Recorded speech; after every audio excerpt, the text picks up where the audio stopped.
नमस्ते जी, नमस्ते। क्या हाल चाल है आपके? सर जी हम तो बहुत बढ़िया हैं, आप बताइएगा। हम भी बहुत बहुत अच्छे हैं। प्रेम से बोलेंगे राधे राधे।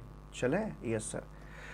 सीए इंटरमीडिएट और फाइनल दोनों के लिए कॉमन चैप्टर है ये इनवॉइस का, क्योंकि दोनों में कंटेंट सेम है और कोई बहुत ज़्यादा टिपिकल चैप्टर भी आपका ये नहीं है। प्रोसीजरल एस्पेक्ट में आपका ये आता है। कम समय में पूरी बात हम करके चलेंगे इस चैप्टर के अंदर। इस चैप्टर में कुल मिलाकर 4 सेक्शंस का इस्तेमाल किया गया है, 31, 32, 33 एंड 34 करके। पूरे चैप्टर की जो जान है वो सेक्शन नंबर 31 में है। डेबिट क्रेडिट नोट सेक्शन 34 में है। बीच में 2 सेक्शंस फंसे हुए हैं, सेक्शन 32 और सेक्शन नंबर 33। 32 में ये बोलता है कि सिर्फ और सिर्फ एक रजिस्टर्ड आदमी ही अपना जीएसटी कलेक्ट कर सकता है, और वो भी प्रेस्क्राइब्ड मैनर में। और जो भी आपने टैक्स कलेक्ट किया है वो आपको डंके की चोट पर शो ऑफ करना पड़ेगा, ऐसे लिखा हुआ है सेक्शन नंबर 33 के अंदर। मतलब रजिस्टर्ड पर्सन जो लायक है जीएसटी कलेक्ट करने के लिए वही कलेक्ट करेगा, और जो भी कलेक्ट किया है उसे छिपाएगा नहीं, उसे शो ऑफ करके चलेगा। यह है सेक्शन नंबर 32 और 33 के अंदर बताई हुई बातें। प्रेम से बोलेंगे राधे राधे। ठीक। इनवॉइस चैप्टर बेहद इंपॉर्टेंट है, क्योंकि सप्लायर की लायबिलिटी इसी से तय की जाती है और रेसिपिएंट का आईटीसी भी इसी से तय किया जाता है। डिपार्टमेंट जब धरपकड़ करता है, क्योंकि व्यक्ति या तो आउटपुट लायबिलिटी को चुरा रहा होगा या आईटीसी को बढ़ा रहा होगा, यही चोर सिपाही का खेल टैक्स पेयर और डिपार्टमेंट के बीच में चलता रहता है। इसलिए इनवॉइस शुरू से लेकर, ट्रांजैक्शन की शुरुआत से लेकर अपील तक, सुप्रीम कोर्ट तक एक अहम भूमिका अदा करके चलता है। और आजकल जो डिपार्टमेंट के अधिकारी हैं, मैं देखता हूं कि वो बिजी हैं सिर्फ और सिर्फ फेक इनवॉइसिंग का जो गेम लोग कर गए उसको सुलटाने के लिए। ठीक है। तो सेक्शन 32 में जो बताया गया है वो ये है कि हु, व्हेन एंड हाउ, कौन, कब और कैसे इनवॉइस इश्यू करके चलेगा। तो यहाँ पर बात करते हैं हु को लेकर। मैं तो कहता हूँ किताब को मत देखिए, पहले खुद से सोच लीजिए क्या होता है कि इनवॉइस इशू कौन करेगा। पहली बात तो ये समझेंगे कि हम यहाँ पर बात कर रहे हैं सिर्फ और सिर्फ एक रजिस्टर्ड व्यक्ति की, रजिस्टर्ड सप्लायर की। अगर आप रजिस्टर्ड नहीं हैं तो ये एक्ट आपके ऊपर लागू नहीं हो रहा है और आपको कोई इनवॉइस जैसी रिक्वायरमेंट भी फॉलो करने की आवश्यकता नहीं होती है। तो यहाँ से आप अपना एक इनवॉइस या बिल ऑफ सप्लाई इशू करके चलते हैं। तो किन हालातों में इनवॉइस इशू करना है और किन हालातों में आपने बिल ऑफ सप्लाई इशू करना होता है। रेसिपिएंट आपका यहाँ पर बैठा हुआ है। अगर आपको जीएसटी कलेक्ट करने का राइट है तो आप यहाँ इनवॉइस इशू करके चलेंगे। जैसे मान लीजिए रजिस्टर्ड तो आप है ही हैं, आप अपनी कोई टैक्सेबल सप्लाई दे रहे हो तो आपको जीएसटी वसूल करने का राइट है, आप इनवॉइस इशू करेंगे। ठीक है। लेकिन सर अगर मान लीजिए हमें जीएसटी वसूल करने का राइट ना हो तो क्या करेंगे? तो फॉर एग्जांपल जैसे मान के चलिए वहां पर आप फिर ना बिल ऑफ सप्लाई इशू करके चलते हैं। तो ऐसा कब हो सकता है कि आप रजिस्टर्ड तो हैं लेकिन you are supplying exempted supply, तो फिर आप वहां बिल ऑफ सप्लाई इशू करना होता है। या आप रजिस्टर्ड तो हैं बट कॉम्पोजिशन स्कीम को लेकर बैठे हुए हैं, जहां पर कि आपको अपने कस्टमर से जीएसटी चार्ज करने का अधिकार नहीं होता है, तो वहां पर भी आप बिल ऑफ सप्लाई भी ही इशू करके चलते हैं। सर आरसीएम का मामला हो तो क्या किया जाएगा? देखो आरसीएम का मामला फंसता है तो 93 का जो आरसीएम है, तो यहाँ पर ये बंदा नॉर्मली सप्लायर रजिस्टर्ड होता है, तो भले ही लायबिलिटी रेसिपिएंट क्या रही हो लेकिन फिर भी बंदा यही इनवॉइस इशू कर देता है। जीएसटी चार्ज तो नहीं करता, पर जितना जीएसटी रेसिपिएंट को पे करना है उस अमाउंट को इनवॉइस के अंदर अलग से लिख दिया जाता है। वो वैल्यू जो टोटल वैल्यू ऑफ इनवॉइस होती है उसका हिस्सा नहीं होता, बट अलग से नीचे बॉटम पे लिख दिया जाता है। जहां टोटल आता है कि टोटल इनवॉइस वैल्यू ये, उसके नीचे अलग से लिख देते हैं कि आरसीएम में रेसिपिएंट को इतना जीएसटी भरना होता है। 94 की बात करें तो सप्लायर आपका अनरजिस्टर्ड होता है, तो वहाँ फिर रेसिपिएंट को ही सारा काम करना पड़ता है, सेल्फ इनवॉइसिंग उसे यहाँ पर करनी होती है। साथ में रिलैक्सेशन भी यहाँ पर दिया जाता है कि अगर एक B2C सप्लाई, भाई साहब इधर ध्यान से, एक B2C आप सप्लाई यहां पर कर रहे हो मान लेते हैं, एंड B2C सप्लाई आप यहां पर आकर कर रहे हैं, और जो इनवॉइस या बिल ऑफ सप्लाई की जो वैल्यू है वो बिलो 200 है, 200 से कम है, और रेसिपिएंट इच्छुक नहीं है, कोई ज़बरदस्ती नहीं कर रहा है कि मुझे बिल चाहिए ही चाहिए, इनवॉइस चाहिए ही चाहिए, तो ऐसे हालात में आप इनवॉइस या बिल ऑफ सप्लाई को अवॉइड कर सकते हैं चिल्लर ट्रांजैक्शंस के लिए। ये 3 कंडीशन अगर सेटिस्फाई होती हैं तो, अदरवाइज नहीं। लेकिन अपने स्टॉक की मैचिंग के लिए आपने जो भी ये चिल्लर सप्लाईज की हैं, जिनका इनवॉइस इशू नहीं किया है या बिल ऑफ सप्लाई इशू नहीं किया है, इन सब के लिए at the end of the day आपको एक कंसोलिडेट इनवॉइस या बिल ऑफ सप्लाई यहां पर इशू करना होता है। ठीक साहब। उसके बाद में एक छोटा सा पॉइंट यहां पर दे रखा है कि अगर ईआरपी बेस्ड आप अपना इनवॉइस जनरेट कर रहे हो तो उस पर अलग से सिग्नेचर करने की आवश्यकता नहीं होती है, क्योंकि वो ऑथेंटिकेट ही होता है। ये तो हमने देख लिया कि इनवॉइस कौन इशू करता है। अब ये देखना है कि इनवॉइस को कब इशू किया जाता है, द मोस्ट इंपॉर्टेंट पॉइंट, कब इशू किया जाता है। तो पहले बात करते हैं अपने हम गुड्स के संबंध में। तो सभी जानते हैं कि भाई गुड्स का एक फिजिकल एग्जिस्टेंस यहाँ पर होता है और यहाँ से ट्रक निकलता है, गड्डी चल रही है, छलांग आप मार, रास्ते में इसको चेक भी कर लेते हैं। तो इसलिए जो इनवॉइस है इसका, उसे रिमूवल से कनेक्ट कर रखा है कि जब रिमूवल होगा that will be the last date for issuance of invoice. लेकिन अगर सप्लाई तो है परंतु वहाँ पर रिमूवल नहीं हो रहा है, for example sale and lease back transactions, तो वहाँ इनवॉइस को डिलीवरी से कनेक्ट कर दिया है कि जैसे आपने गुड्स अपना डिलीवर किया है वहाँ पर आपको इनवॉइस इशू कर देना होगा। वैसे करके मालिक बात बोल दी जाती है।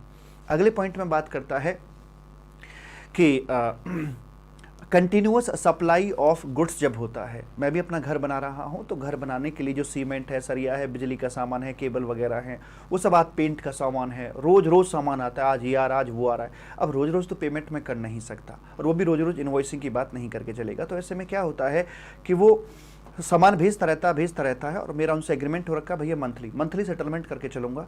एक महीने में जो भी पेंट वाले की, चाहे सीमेंट वाले की, चाहे इलेक्ट्रिसिटी वाले की, जो भी उनकी सप्लाई हो रखी होती है उसका एक हिसाब बना कर देते हैं, इस डेट पर इतना माल भेजा गया, और उसके बाद फिर consolidate at the end of the month वहाँ इनवॉइस बना दिया जाता है। तो पहले वाले में ट्रांजैक्शन वाइज इनवॉइस था, यहाँ पर पीरियड वाइज इनवॉइस तैयार कर दिया जाता है। समझ में आ गई बात? तो जैसे ही हिसाब की जो डेट होगी, हिसाब के साथ ही इनवॉइस इशू करना जरूरी हो जाता है। लेकिन अगर कोई पेमेंट बीच में कर दी जाती है, एक बिजली वाला बोला भाई सब कुछ दिक्कत है, होली आ रही, दिवाली आ रही, कुछ पेमेंट बीच में कर दो, अगर मैं बीच में कुछ पेमेंट कर देता हूँ हिसाब से पहले, तो फिर मेरा जो इनवॉइस है वो उसी मोमेंट पर इशू करना जरूरी हो जाता है। ठीक, आगे बात करते हैं। यहाँ पर आकर साहब, यह है अपना केस पश्मीना शॉल्स को लेकर मैं आपसे बात कर रहा हूँ कि sale on approval basis. Jammu Kashmir से पश्मीना शॉल आए हैं दिल्ली में अप्रूव होने के लिए। तो जब वहाँ से वो चले थे उस समय सेल नहीं हुई थी, सप्लाई नहीं थी, उस समय इस पे जीएसटी की बात नहीं हो सकती। एक डिलीवरी चालान के तहत गुड्स हमारा दिल्ली में आया था। अब दिल्ली वाला जो बंदा है वो इस पर क्या रिएक्शन देगा, या तो इसे एक्सेप्ट करेगा या ऐसे रिजेक्ट करेगा। ना वो इनकार करता है ना वो इकरार करता है, या तो एक्सेप्ट करेगा, रिजेक्ट करेगा या कुछ भी नहीं करेगा। एक्सेप्ट अगर कर लेता है तो द मोमेंट उसने एक्सेप्ट किया उसी वक्त इनवॉइस रेज करना पड़ जाएगा, क्योंकि उसी वक्त वो सप्लाई बन जाती है, जीएसटी के लिए लाइबल हो जाती है और उसी वक्त ढोल नगाड़े बजेंगे और वहाँ पर इनवॉइस की रिक्वायरमेंट आ जाएगी। लेकिन अगर माल रिजेक्ट कर देता है तो फिर तो इनवॉइस की बात ही नहीं आएगी, गुड्स जिस मुंह से आया था उसी मुंह से वापस लौट कर चला जाएगा। लेकिन अगर ये गाना बज गया तो कि न वो इनकार करती है न वो इकरार, ना हाँ करे ना करे, ना आ रही है ना जा रही है, खड़ा खड़ा मुस्कुरा रही है, तो अगर न्यूट्रल पड़ा हुआ है तो क्या करें। तो खामोशी को पुराने समय से हाँ माना जाता है। अगर कोई आपने किसी से कुछ कहा और जब आप कुछ भी नहीं आया, खामोशी है सामने, तो इसका मतलब हाँ होता है। तो यहाँ पर वही कॉन्सेप्ट इन्होंने लगाया है कि अगर कोई रिएक्शन नहीं आता है तो 6 महीने का वेट करेंगे। 6 महीने तक अगर कोई जवाब नहीं आया तो at the end of the 6 month, जिस दिन 6 महीने खत्म हो रहे होंगे, उसके आगे की बात नहीं कर रहा, जिस दिन 6 महीने खत्म हो रहे होंगे उस डेट को डीम्ड टू बी एक्सेप्टेड मान लिया जाता है और आपको वहां पर इनवॉइस देना पड़ जाएगा। तो इन शॉर्टकट मैं बोल सकता हूं कि एक्सेप्टेंस की डेट और डीम्ड एक्सेप्टेंस की date whichever is earlier, वहां इनवॉइस की रिक्वायरमेंट आ जाती है। तो ये रही बात अपने गुड्स को लेकर। यहां पर इस बात के लिए सर्कुलर भी अपना दे रखा है, जो मैंने आपको बात बताई डिलीवरी चालान वगैरह वाली, उसके लिए। आगे बात करते हैं सर्विसेज को लेकर कि सर्विसेज के संबंध में इनवॉइस कब देना होता है। सभी लोग अच्छे से जानते हैं कि जो सर्विसेज हमारी होती हैं ना भाई, उनका फिजिकल एग्जिस्टेंस नहीं होता है। जय श्री राधे। तो वहाँ पर क्या करते हैं, तो वो अपना रिमूवल से लिंक्ड वाली कोई बात निकल के नहीं आती है। तो नॉर्मल समय सीमा दी जाती है कि ट्रांजैक्शन होने के 30 डेज के अंदर अंदर, कंप्लीशन के 30 डेज के अंदर अंदर आपको इनवॉइस देना जरूरी हो जाता है। लेकिन दो लोगों को इनवॉइसिंग में थोड़ा इशू आता है, क्योंकि हेड ऑफिस के थ्रू इनकी बिलिंग वगैरह की जाती है, सेंट्रलाइज सिस्टम अपना होता है, एक बैंकिंग वाले और एक इंश्योरेंस वाले। तो उनके लिए बोलते हैं कि 45 डेज के अंदर अंदर आप यहाँ पर हमें इनवॉइस दे सकते हो। मोर ओवर इनको तो सीरियल नंबर और रेसिपिएंट के एड्रेस से भी एग्जम्पशन दे रखी है। इन दो लोगों को ये डालना आपके लिए आवश्यक नहीं होता है वैसे करके, ठीक है। तो नॉर्मल समय सीमा तो ये है। अगर हम बात करके चलें कंटिन्यूस सप्लाई ऑफ सर्विस को लेकर, तो वहाँ पर आकर क्या बोलते हैं साहब, तो यहाँ इन्होंने जो इनवॉइस है उसे पेमेंट से लिंक कर दिया है। कंटिन्यूस सप्लाई ऑफ सर्विस के अंदर सर्विस का कंप्लीशन बड़ी दूर जाकर होगा, देरी में जाकर होगा, तो इन्होंने क्या किया कि उसे पेमेंट ड्यू से लिंक कर दिया। पेमेंट ड्यू का एक इनहेरेंट मीनिंग ये है कि उतना तक काम कंप्लीट हो गया, एक स्टेज कंप्लीट हो गई, एक माइलस्टोन हमने अचीव कर लिया है, तो उसी माइलस्टोन को एक इंडिपेंडेंट सप्लाई मानते हुए उस माइलस्टोन का जो भी आपका ड्यू बनता है पेमेंट, वो आपको यहाँ पर देना पड़ता है सामने वाली पार्टी को, और आपको वहाँ पर इनवॉइस इशू करना पड़ेगा। तो पेमेंट ड्यू जब जब जितना जितना होगा तब तब उतने उतने का इनवॉइस यहाँ पर रेज करवा दिया जाएगा। प्रेम से बोलेंगे राधे राधे, ठीक है राधे। हाँ सर, लेकिन सर अगर पेमेंट ड्यू के लिए कोई किसी प्रकार का एग्रीमेंट ना दिख रहा हो तो फिर क्या करें, मजबूरी है। जब जब पेमेंट एक्चुअल में दिख रहा हो, जब जब पेमेंट एक्चुअल में किया जा रहा हो, तब तब आपको इनवॉइस इशू करना पड़ जाएगा। यानी कह सकता हूं कि पेमेंट ड्यू और पेमेंट मेड, इससे इसको लिंक कर दिया गया है।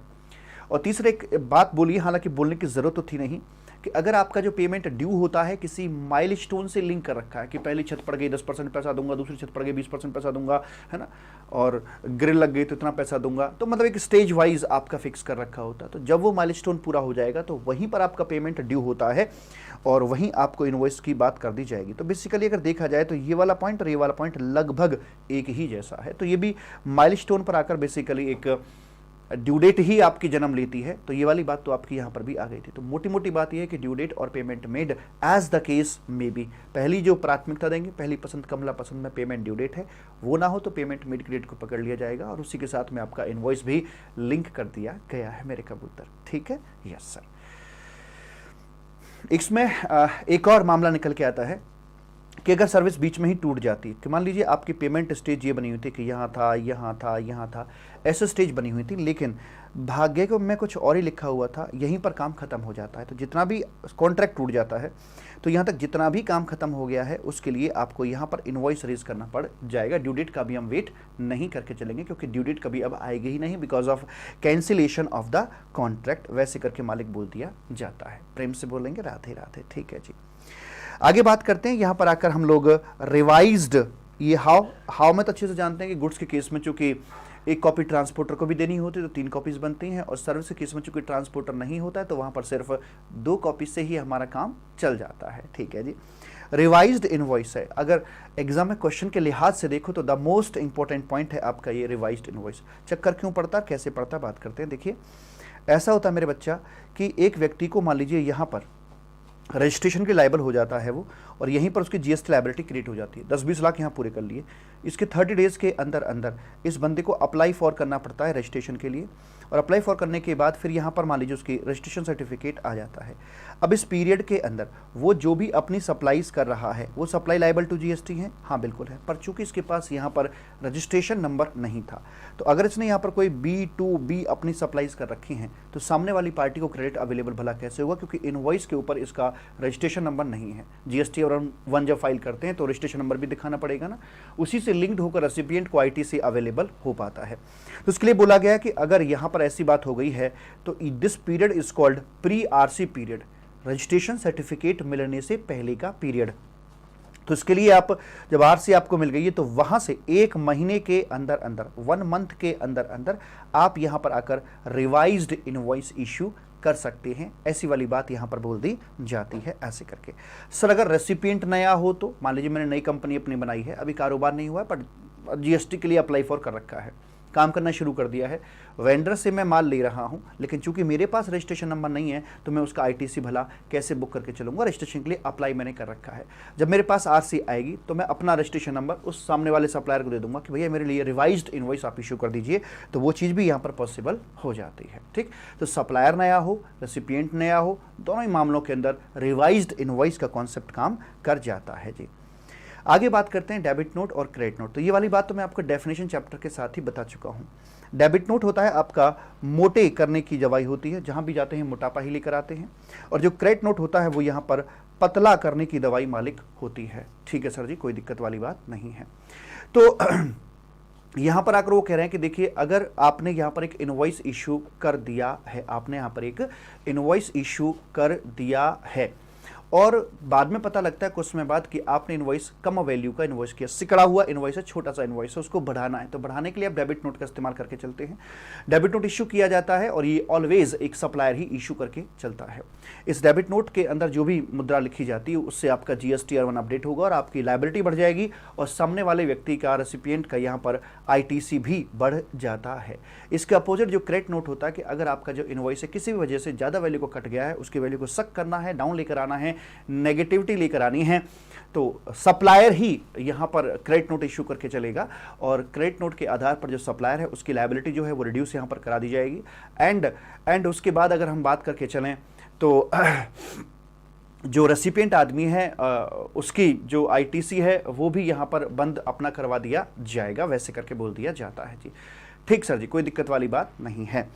अब यहाँ पर आगे करके हम क्या बोलते हैं मेरे कबूतर, बताता हूँ, चिंता मत करो। क्या क्रेडिट नोट इशू करने की एक लास्ट डेट होती है या नहीं होती है? Yes, 30 September of next financial year यहाँ पर ये लास्ट डेट रखवा दी जाती है। ओके सर जी, कोई दिक्कत वाली बात नहीं है। अच्छा जी, तो ये आ गया अपने डेबिट नोट और क्रेडिट नोट। इनके संबंध में एक छोटी सी बात हम अपनी यहाँ पर करके चलते हैं। क्या करके चलते हैं बताता हूँ जरा जी साहब। तो यहाँ पर आकर एक छोटा सा सर्कुलर ये निकल के आया है, क्या भला कि सपोज कीजिए यहाँ से एक मेडिसिन है और मेडिसिन आगे बेचती जाती है, होलसेलर के पास में चली जाती है, ठीक है, यस सर। और ये शर्त थी कि अगर मेडिसिन टाइम से सेल नहीं हो पाती है तो उसको वापस करवा दिया जाएगा। अगर ये बात टाइम से ही पता लग जाती है और अगले साल के 30th नेक्स्ट ईयर के 30 सितंबर से पहले पहले ये बात निकल के सामने आ जाती है तो फिर वो अपनी यहाँ पर रिटर्न कर दी जाएगी और यहाँ से पहले इनवॉइस इशू किया गया था उसके काउंटर में एक क्रेडिट नोट इशू कर दिया जाएगा। ध्यान दीजिए, क्रेडिट नोट इशू करने की जो डेट होती है वो अगले साल का 30 सितंबर यहाँ पे रखवा दी जाती है। लेकिन सर अगर ये मान लीजिए 30 सितंबर की बजाय सपोज करो 20 नवंबर को अगर ये वापसी की बात हो रही है, तो अगर वापसी की बात हो रही है तो फिर यहाँ पर क्रेडिट नोट तो इश्यू कर दिया जाएगा लेकिन सरकार के लिए उसकी कोई मान्यता नहीं होगी। गवर्नमेंट डिपार्टमेंट के लिए, GST डिपार्टमेंट के लिए लेट वाले क्रेडिट नोट की कोई किसी प्रकार की मान्यता नहीं होगी, ऐसे करके बोल दिया जाता है। तो फिर वहां पर इन्होंने एक रास्ता दिखाया, उन्होंने ये कहा कि देखिए यहां पर लेकर आओगे तो क्रेडिट नोट तो कोई काम नहीं करेगा, आपकी लायबिलिटी यहां पर कम नहीं हो पाएगी। तो इसके लिए कहा कि आप इसे ना फ्रेश सप्लाई की तरह ट्रीट करके चलो। इनके लिए दिखा दो आउटवर्ड सप्लाई, इनके लिए दिखा दो इनवर्ड सप्लाई। तो जितना की ये ट्रांजैक्शन थी उतने की आप यहां से दिखा दीजिए, यानी इन्होंने इनको की और इन्होंने इनको कर दी, तो ऐसे करके हम इफेक्ट को न्यूट्रलाइज कर पाते हैं। तो ये रास्ता यहां पर एक सर्कुलर ने बताकर दिया है कि जब क्रेडिट नोट आपका टाइम से इशू नहीं हो पाया है, लेट हो गया है, तो आप उसे फ्रेश सप्लाई दिखाते हुए इसके लिए आउटवर्ड सप्लाई, इसके लिए इनवर्ड सप्लाई, उसे यहां पर ट्रीट कर सकते हैं, ऐसे करके मालिक बोल दिया जाता है। ठीक है जी, आगे बात करते हैं बैंकिंग कंपनी और फाइनेंशियल इंस्टीट्यूशन के लिए। पहले भी मैंने आपको बताया था कि यहां पर आकर एक एग्जम्पशन दे दी जाती है सीरियल नंबर और एड्रेस को लेकर। एक तो 45 दिन का समय दिया जाता है, ऊपर से ये और तोहफे इनको यहां पर दे दिए जाते हैं। अगर एक बैंकिंग कंपनी एटसेट्रा एक इनपुट सर्विस डिस्ट्रीब्यूटर भी अपने पास में रख के चलती है तो उसके ऊपर भी रिलैक्सेशन अप्लाई कर दी जाती है। GT के बारे में एक छोटी सी बात बोली गई है कि इनको एक बिल्टी भी इशू करनी होती है और बिल्टी का जो कंटेंट है उसे इनवॉइस के साथ लिंकअप करना होता है। और पैसेंजर ट्रांसपोर्टेशन सर्विस के अंदर बात करें या सिनेमा हॉल के संबंध में बात करके चलें तो वहां पर जो टिकट होता है बेसिकली उसी को इनवॉइस की संज्ञा दे दी जाती है, उसी को इनवॉइस यहाँ पर मान लिया जाता है। दो छोटी छोटी परिभाषाएं हैं। कंटिन्यूअस सप्लाई ऑफ गुड्स, लगातार सप्लाई की जा रही हो, जैसे मूसलाधार बारिश नहीं होती, या फिर रुक रुक कर बारिश हो रही हो, या फिर रिकरेंट बेसिस पर सप्लाई दी जा रही हो। नंबर 2, यहाँ पर एक पीरियोडिक पेमेंट शेड्यूल होना चाहिए कि एक रेगुलर बेसिस पर, एक पीरियोडिक बेसिस पर अपने इनवॉइस यहाँ पर इशू किए जा रहे हो। सप्लाई किस तरह से दी जा रही है ये मैटर नहीं करता, वायर के थ्रू, केबल के थ्रू, पाइपलाइन के थ्रू, एसटीसी के थ्रू, किसके थ्रू सप्लाई दी जा रही है ये कोई मैटर नहीं करता है। पीरियोडिक यहाँ पर आपके इनवॉइसेस हैं और लगातार सर्विस दी जा रही, गुड्स की सप्लाई की जा रही है। जैसे कि मेरी अपना घर बनाने के लिए बिजली का सामान आ रहा है और सीमेंट आ रही है और सर जी ये पेंट का सामान रेगुलर बेसिस पे आ रहा है, तो ये कंटिन्यूस सप्लाई ऑफ गुड्स अपने कहे जाते हैं।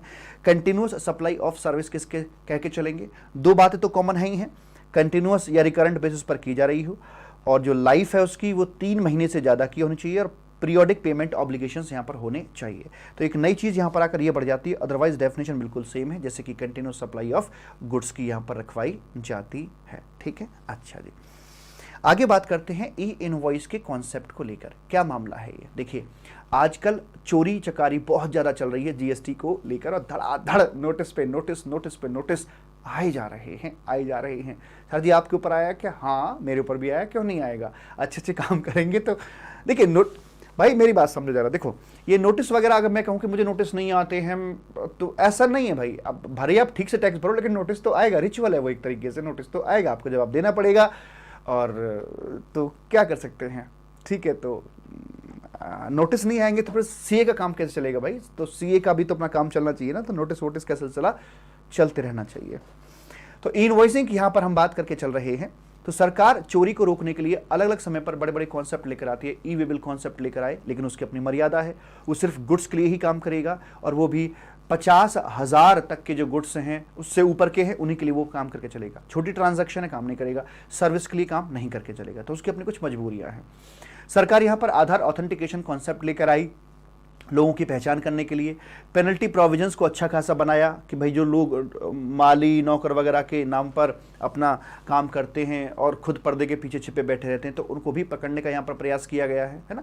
तो इस प्रकार से सरकार अलग अलग समय पर अलग अलग कांड करती रही है। अच्छा जी, तो अब यहाँ पर इसी सीरीज के अंदर एक इन्होंने कॉन्सेप्ट डाला है ई इनवॉइसिंग का, कि ताकि लोग की जो चोरी है वो कर ना पाएं, और अगर करें तो तुरंत पकड़ में उनकी चोरी आ जाए, वैसे करके। तो जैसे ही आपका यहाँ पर होता है ना मालिक, तो कहते कि जैसे ट्रांजैक्शन आपकी हो रही है, आपको यहीं पर एक ई इनवॉइस जनरेट करना होता है। इसके लिए फॉर्म बता रखा है, INV01 करके फॉर्म है। तो आप उस फॉर्मेट के अंदर अपनी डिटेल्स को भरेंगे, और भरने के बाद आप उसे अपडेट करा देंगे। कहाँ पर जाकर, मैं दिखाता हूँ आपको, मैंने पूरा डायग्राम बना रखा है यहाँ पर। उसको आप अपडेट करा देंगे, तो यहाँ ERP सिस्टम से आपने अपना एक इनवॉइस अपना तैयार किया INV01 फॉर्म के अंदर, और उसे अपलोड कर दिया www.e-invoice.gst.gov.in पर जाकर आप उसे अपडेट कर देते हैं।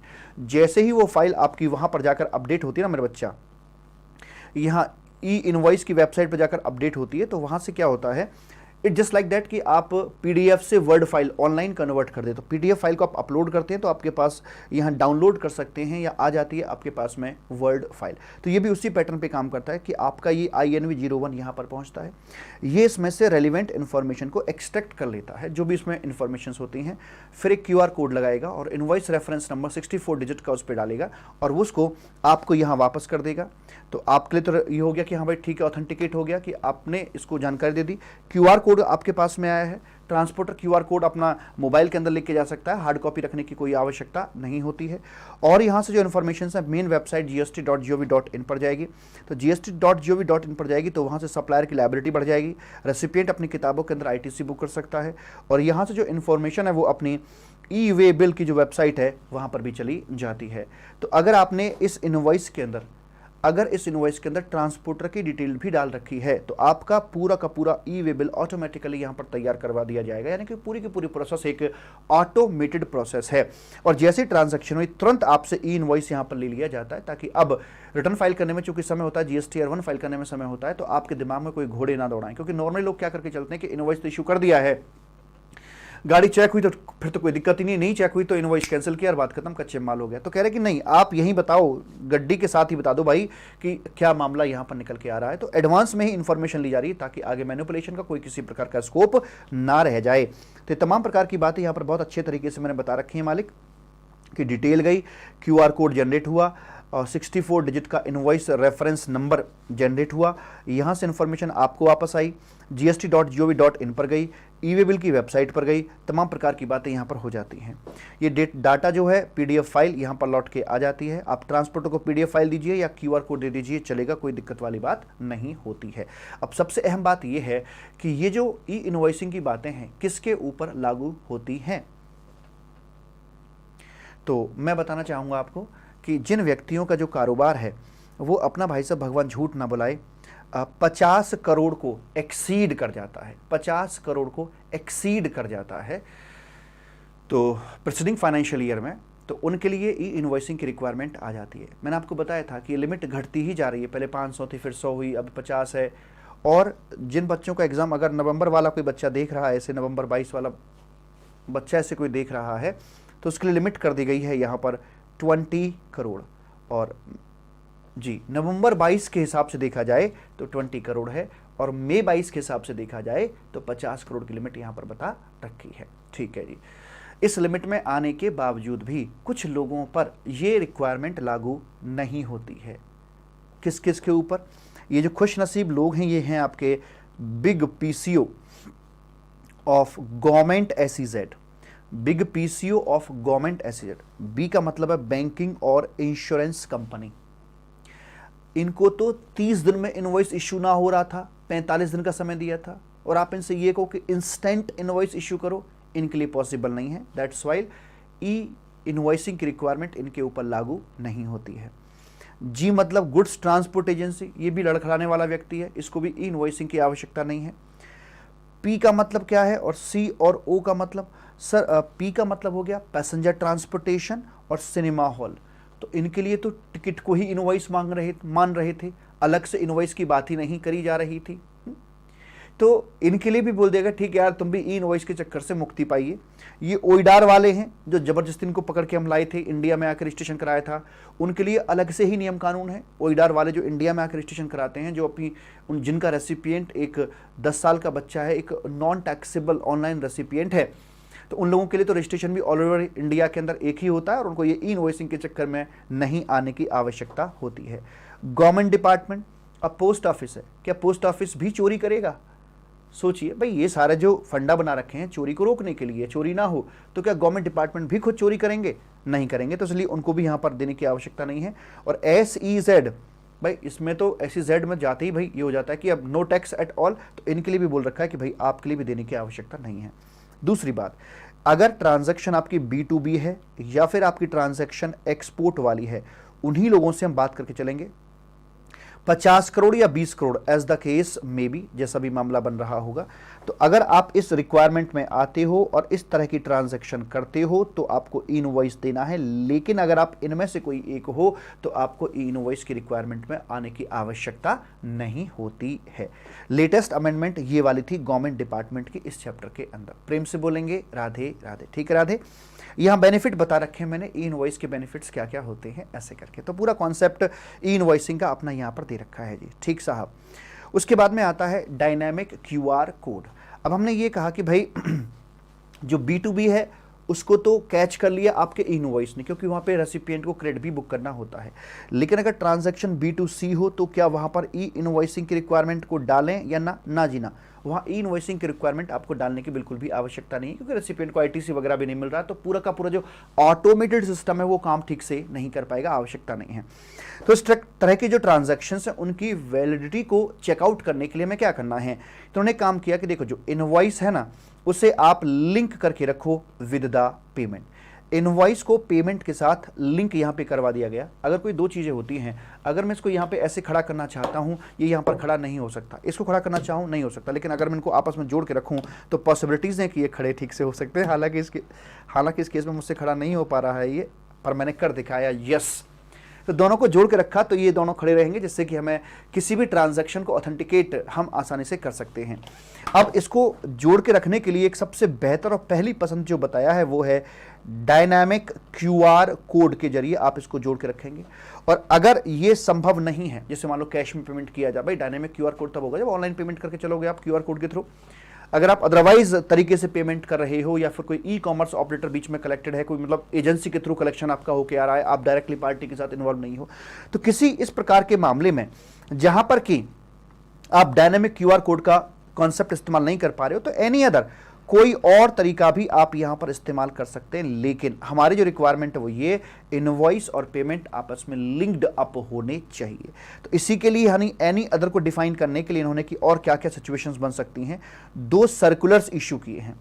और मैंने चित्र दिया है इसके लिए ये वाला, कि अगर हम अकेली चाबी को ऐसे खुला रखते हैं तो ये खोने का डर हो जाता है, लेकिन अगर चाबी के साथ की के साथ उसका कीरिंग डाल दिया जाता है तो चाबी खोने के चांसेस खत्म हो जाते हैं, या अगर खो भी जाएगी तो आसानी से ढूंढा जा सकता है। इसी तर्ज पर आकर इनवॉइस और पेमेंट को इन्होंने लिंकअप यहाँ पर करवाया है। ये सर्कुलर्स आपके यहाँ पर दे रखे हैं इसी सिचुएशंस के लिए कि जहाँ पर डायनामिक QR कोड की बात नहीं हो पाती, तो फिर वहाँ पर कैसे करके चलेंगे। तो अल्टीमेटली सभी का जो निचोड़ है, जो क्रक्स है, वो आपका यही निकल के आता है। क्या भला, कि specified registered person required to link invoice with the payment by way of dynamic QR code. However, if the person not to generate dynamic QR code, for example, payment made in cash है or due to any other reason, but the person otherwise follow the system to maintain record to link invoice with payment, तो हम ये मानेंगे कि हमारी dynamic QR code की जो requirement है वो पूरी हो गई है। मतलब कुल मिलाकर आपको लिंक करके रखना है कि इनवॉइस और पेमेंट को आपस में जोड़ के रख के चलना है। इसी के संबंध में आपके यहाँ पर ये सर्कुलर्स भी दिए हुए हैं, आप चाहो तो रीड करके सर्कुलर को देख सकते हो, अदरवाइज आवश्यकता नहीं। बट दिमाग में रखना कि हर हाल के अंदर ये आपका लिंकअप यहाँ पर होना चाहिए। लेकिन अब अहम बात आती है कि ये जो जोड़ के रखने की कीरिंग की जो प्रथा है ये किसके ऊपर लागू की जाती है, तो बड़े बड़े प्लेयर के ऊपर है, छोटे मोटे के ऊपर नहीं है। जिनका कारोबार प्रीसीडिंग फाइनेंशियल ईयर के अंदर 500 करोड़ से ऊपर जा रहा है, 500 करोड़ से ऊपर जा रहा है, उन्हीं के लिए इसकी रिक्वायरमेंट यहाँ निकलकर मालिक आती है। उसमें भी कुछ लोगों को इन्होंने एग्जेम्प्ट कर रखा है। कौन कौन वो खुश नसीब हैं? वही बिग पीसीओ ऑफ एस, यानी कि बैंकिंग कंपनी हो गई, इंश्योरेंस कंपनी हो गई, जीटीए हो गया, है ना, और अपना ये पैसेंजर ट्रांसपोर्टेशन और अपना ये सिनेमा हॉल ओइडार वाले, ऐसे मतलब गवर्नमेंट डिपार्टमेंट नहीं है, बाकी सारे के सारे वही अपने यहाँ पर कॉपी पेस्ट कर दिए गए हैं। ऐसे करके मालिक बात बोल दी जाती है। इसका मतलब ये हो गया कि अगर एक गवर्नमेंट डिपार्टमेंट है, जैसे पोस्ट ऑफिस मान लिए, टर्नओवर 500 करोड़ से ऊपर प्रीसीडिंग फाइनेंशियल ईयर में जा रहा है और B2C सप्लाई कर रहे हैं, तो क्या इनको पेमेंट और इनवॉइसिंग इनको लिंकअप करके रखना होगा? The answer is yes yes yes. पर मुझे लगता है कि भविष्य के अंदर शायद इनके लिए भी एग्जम्पशन यहाँ पर आने वाली है, गवर्नमेंट डिपार्टमेंट की एग्जम्पशन यहाँ पर भी आने वाली है, जैसे कि वो ई इनवॉइस के अंदर अपनी डाली गई है। ठीक है जी, तो यहाँ पर आकर मेरे कबूतर आपका ये चैप्टर कंप्लीट हो जाता है। आसान चैप्टर था। तो उसमें क्या देखा हमने कि सेक्शन नंबर 31 कौन कब कैसे इनवॉइस इश्यू करके चलेगा, 32 जीएसटी कलेक्ट करने का अधिकार सिर्फ ऑथराइज्ड पर्सन को ही है, नंबर 3 जो भी कलेक्ट किया है डंके की चोट पर शो कीजिए, और 34 के अंदर बोलते हैं डेबिट और क्रेडिट नोट की बातें करी जाती हैं। चैप्टर समाप्त हुआ। राधा रानी कृपा आपके ऊपर सदा सदा यूं ही बनी रहे और आप हमेशा हंसते मुस्कुराते रहें और हंसते खेलते ही आप ऊंचाइयों पे चढ़ जाएं और अपना, मेरा, माता पिता का, सबका नाम रोशन करें और अपने जीवन को खुशहाल बनाएं। Thank you so much, bye, tata and love you मेरे कबूतर।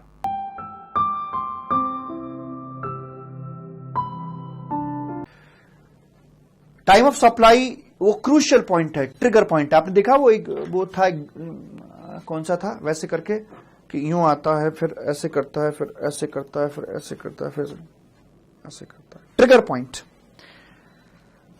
Trigger point time of supply है।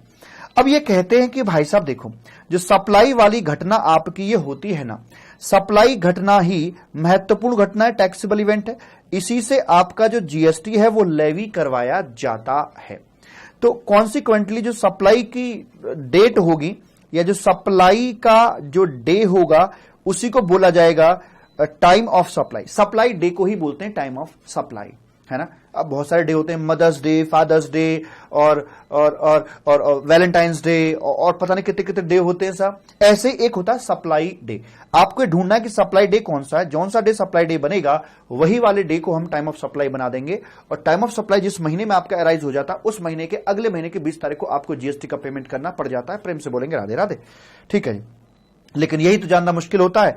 अब मान लीजिए यहां आपका सप्लायर है और यहां आपका ये रेसिपिएंट आदमी है, तो इन दोनों के बीच में कहना तो बड़ा आसान है कि सप्लाई कर दी है, लेकिन सप्लाई करने के लिए भाई साहब बहुत सारे कंपोनेंट हों। वैसे भाई इन दोनों के बीच में एक एग्रीमेंट होगा, तो एग्रीमेंट की डेट अलग हो सकती है, इनवॉइस इश्यूएंस की डेट अलग हो सकती है, जिस दिन गुड्स डिस्पैच किया डिस्पैच की डेट अलग हो सकती है, सर्विस कंप्लीशन की डेट अलग हो सकती है, पेमेंट की डेट अलग हो सकती है। तो ऐसे करके उसको गुड्स रिसीविंग की या सर्विस रिसीविंग की डेट अलग अलग हो सकती है। तो एक ही ट्रांजैक्शन के अंदर मल्टीपल डेट्स का इन्वॉल्वमेंट हो सकता है। तो अब मुझे ये दिक्कत बताओ कौन सा वाला डे सप्लाई डे माना जाए, जिस दिन एग्रीमेंट हुआ, जिस दिन माल डिस्पैच हुआ, जिस दिन इनवॉइसिंग हुई, जिस दिन पेमेंट आया, जिस दिन एस्थेसी हुई, कौन सा डे सप्लाई डे यहां पर बनाया जाएगा। तो इसी के लिए आपका स्वागत है इस नए चैप्टर के अंदर। इसमें 3 सेक्शंस आते हैं, 12, 13, 14। 12 के अंदर time of supply of goods की बात करेंगे, 13 के अंदर time of supply of services की बात करेंगे, एंड हम उसके बाद अगले में बात करते हैं time of supply in case of rate change. इसमें अपनी बात करी जाती है। लेकिन ये वाला जो सेक्शन है ये आपका सीए इंटरमीडिएट में नहीं आता है। सीए इंटरमीडिएट में 2 सेक्शन आते हैं, जबकि सीए फाइनल के आपके 3 सेक्शंस निकलकर आ जाते हैं। ऐसे करके बात करी जाती है। ओके सर जी, तो यहां पर एक छोटी मोटी बैकग्राउंड आपको यहां दी जाती है, उसके बाद इस बैकग्राउंड की समझ जरूरत नहीं है। यहां पर आ जाते हैं मुद्दे की बात पर। सबसे पहले बात करते हैं section number 13, time of supply का प्रोविजन इन केस ऑफ इन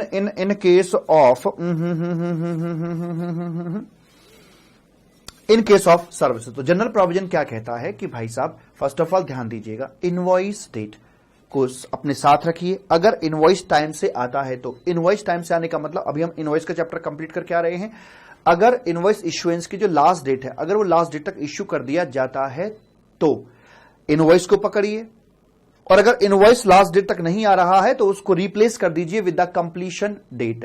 तो इनवॉइस डेट या कंप्लीशन डेट, इन दोनों में से एक ऊपर रख दी जाएगी और इसकी तुलना कर दीजिए आप पेमेंट की डेट से, विच एवर इज अर्लियर, वो आपका यहां पर निकल के आ जाएगा टाइम ऑफ सप्लाई। और अगर इनवॉइस टाइम से नहीं आ रहा तो कंप्लीशन और payment which ever is earlier, वो आपका टाइम ऑफ सप्लाई निकल के आ जाएगा। रेस्क्यू प्रोविजन, अगर मान लीजिए, चूंकि एनसीएम की यहां पर बात कर रहे हैं, नॉर्मल चार्ज मैकेनिज्म आपका लगाया जा रहा होता है, ये सप्लायर है ये रेसिपिएंट है। अगर सप्लायर के यहां पर, चूंकि मुझे टाइम ऑफ सप्लाई निकालना है सप्लायर के डोर स्टेप पर, तो यहां पर आकर मैं क्या देख रहा हूं मेरे बच्चा, कि मान लीजिए इनवॉइस की डेट नहीं दिखाई देती, मुझे कंप्लीशन डेट दिखाई यहां पर नहीं दे रही है, तो कोई बात नहीं, तू छिपा रहा है ना, सामने वाले ने नहीं छिपा रखा होगा, क्योंकि उसने अपनी किताबों में आईटीसी भी लेना है, इनकम टैक्स के लिए खर्चा भी बुक करना है, तो उसने ट्रांजैक्शन को जरूर जरूर रिकॉर्ड किया होगा। तो जिस दिन उसने ट्रांजैक्शन को रिकॉर्ड कर रखा होगा, उस डेट को हम तेरा टाइम ऑफ सप्लाई यहां पर लाकर बना देंगे, अकॉर्डिंगली तुझे जीएसटी का पेमेंट करना पड़ जाएगा। तो यह रेस्क्यू प्रोविजन के रेसिपिएंट की किताबों में झांक कर देख लो, the day on which he has entered the transaction in his books of account, that particular date will be the time of supply for the supplier.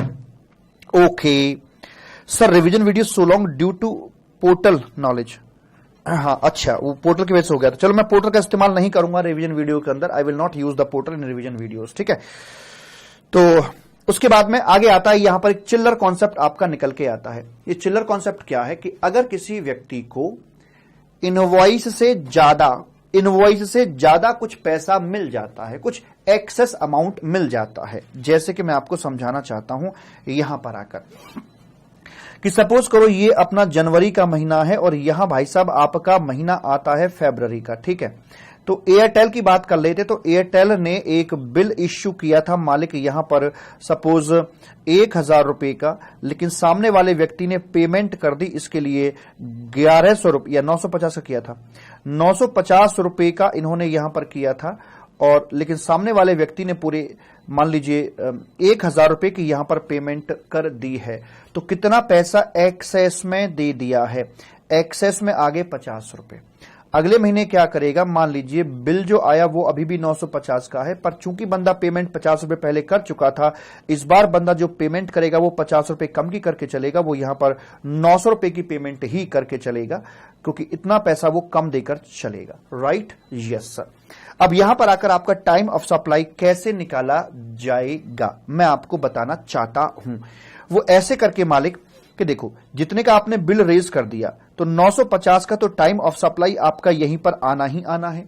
इसके साथ साथ आपने 50 रुपए एक्स्ट्रा दिए थे, एक्सेस अमाउंट यहां पर दिया था, और हम जानते हैं कि इनवॉइस और payment which ever is earlier, इसका इनवॉइस तो यहां जाकर इश्यू हुआ ना बाबू, इनवॉइस तो यहां जाकर इश्यू हुआ, लेकिन पैसा एडवांस में आपके पास में आ गया था, तो एडवांस पेमेंट पर भी आपका टाइम ऑफ सप्लाई निकल के आ जाता है। तो 50 रुपए पर भी आपका टाइम ऑफ सप्लाई यहीं पर निकाल दिया जाएगा। तो इस प्रकार से पूरे 1000 रुपए के ऊपर आपका टाइम ऑफ सप्लाई निकल कर आ जाएगा।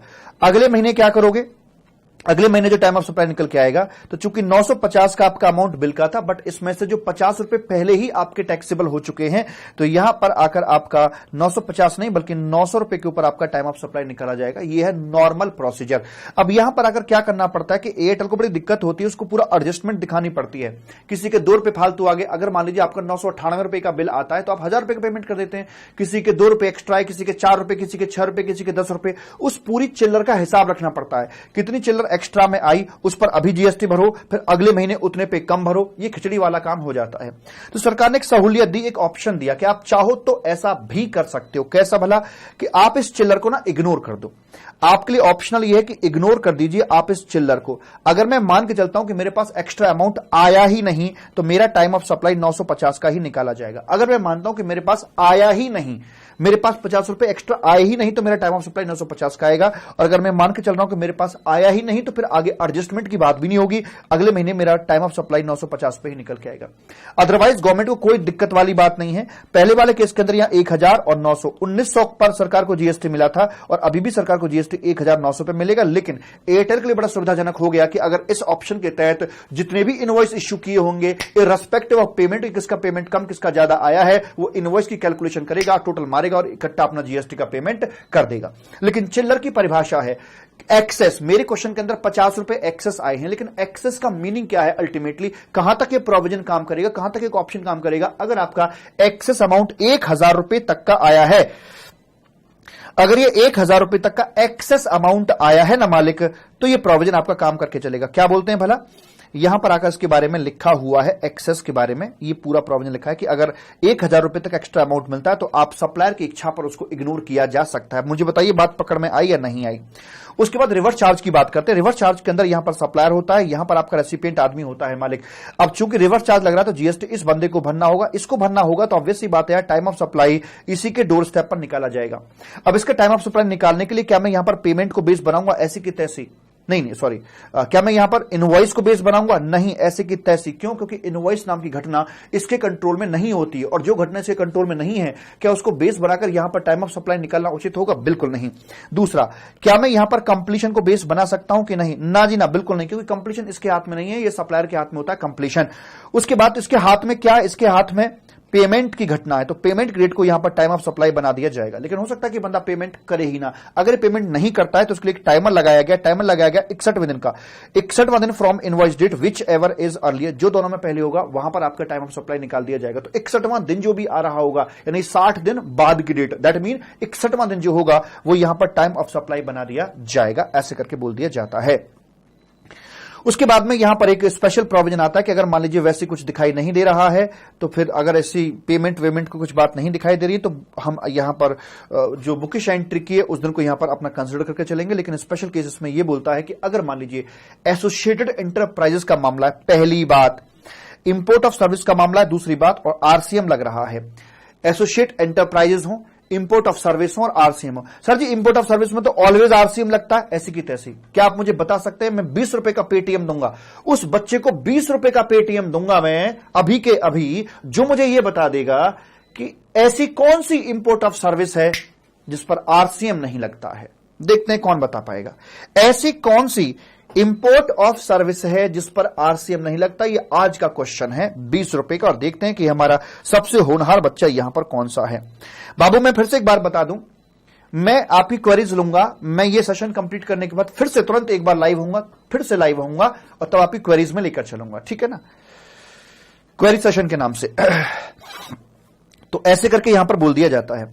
उसके बाद वाउचर के बारे में, टोकन के बारे में जानते हैं कि अगर ये पहले से पता होता है, अच्छा टोकन जो होता है उसमें अगर आपको पहले से पता है कि इस टोकन के अगेंस्ट क्या सप्लाई किया जाने वाला है, अगर टोकन स्पेसिफिक है, टोकन या कूपन वाउचर मिला है उसमें पता सिर्फ खाना ही मिलेगा, तो खाने पर जीएसटी का रेट पहले से पता होता है, तो at the time of issue ही उसका टाइम ऑफ सप्लाई निकाल दिया जाएगा। लेकिन अगर टोकन या कूपन इन जनरल नेचर का होता है जिसमें मल्टीपल चीजों की सप्लाई की जा सकती है, that may carry different rate of GST, in such a case we will have to wait till redemption of the coupon, क्योंकि एक्चुअल में हम जीएसटी कूपन के ऊपर नहीं लगा रहे बल्कि उसके अगेंस्ट जो सप्लाई की जा रही होती है उस पर जीएसटी लगाते हैं। और अगर multiple type of things can be issued or sold out against the coupon, in such a case at the time of issue we have no information about the rate of GST, that which commodity will be supplied, so we will have to wait till redemption of the coupon। तो अगर हमें पहले से पता है कि इसके अंदर क्या सप्लाई की जाने वाली तो इश्यू डेट, और अगर नहीं पता है तो फिर रिडम्पशन की डेट तक हमें उसमें वेट करना पड़ जाता है। रेजुडरी प्रोविजन क्या बोलता है कि अगर आप एक रजिस्टर्ड व्यक्ति हैं और कहीं चारों तरफ अंधकार ही अंधकार है, कोई बुक्स ऑफ अकाउंट नहीं, कोई ऐसे की तैसे नहीं, सब कुछ कूड़ा कर रखा है, तो रिटर्न फाइलिंग की जो ड्यू डेट होगी वो आपकी जैसे सर्च वगैरह हो जाती है ना, तो वहां पर जाकर आपने रजिस्ट्रेशन तक नहीं करा रखा था तो वहां पर आपका टाइम ऑफ सप्लाई इस प्रकार से निकाला जाता है। और अदरवाइज मतलब रजिस्ट्रेशन करा रखा था तो ये, और अगर नहीं करा रखा था तो date of payment of tax जो होगा वही आपका यहां पर टाइम ऑफ सप्लाई निकाला जाता है। दूसरी बात, इंटरेस्ट और पेनल्टी का जीएसटी के दायरे में आते हैं। अगर इंटरेस्ट ऑन लोन, एडवांस या डिपॉजिट है तो जीएसटी के दायरे में नहीं आता है, लेकिन अदरवाइज जो इंटरेस्ट होते हैं, लाइक जैसे मान लीजिए हायर परचेज ट्रांजैक्शन हुई है, कंसिडरेशन डिले हो गया है, क्रेडिट कार्ड के चार्जेस हैं, ये आपके लायबल टू जीएसटी होते हैं, तो इनके ऊपर भी जीएसटी अपना लगाया जाता है। बिल्कुल ठीक बात है। लेकिन प्रॉब्लम क्या निकल के आती है कि जैसे मान लीजिए मैंने आज मेन ट्रांजैक्शन कर दिया और कहा कि भैया अगर 1 महीने में पैसा दे दे तो ठीक है, नहीं तो 1 महीने बाद मैं ब्याज लगाना शुरू कर दूंगा।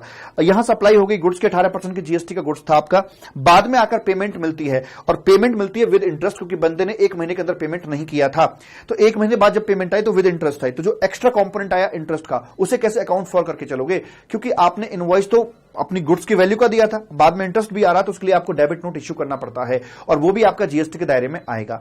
तो यहां पर सबसे पहली बात ये निकल के आती है कि जो भी आपको इंटरेस्ट या पेनल्टी मिलते हैं उसका पैटर्न क्या होगा, उसकी लिंकेज कैसे होगी, उसे गुड्स मानोगे, सर्विस मानोगे, या फिर आप उसे मेन सप्लाई से कनेक्ट करोगे। सर मेन सप्लाई से कनेक्ट करेंगे क्योंकि वो इंडिपेंडेंट चीज नहीं है, वो कोई अलग से सप्लाई है ही नहीं, वो मेन सप्लाई का ही हिस्सा है।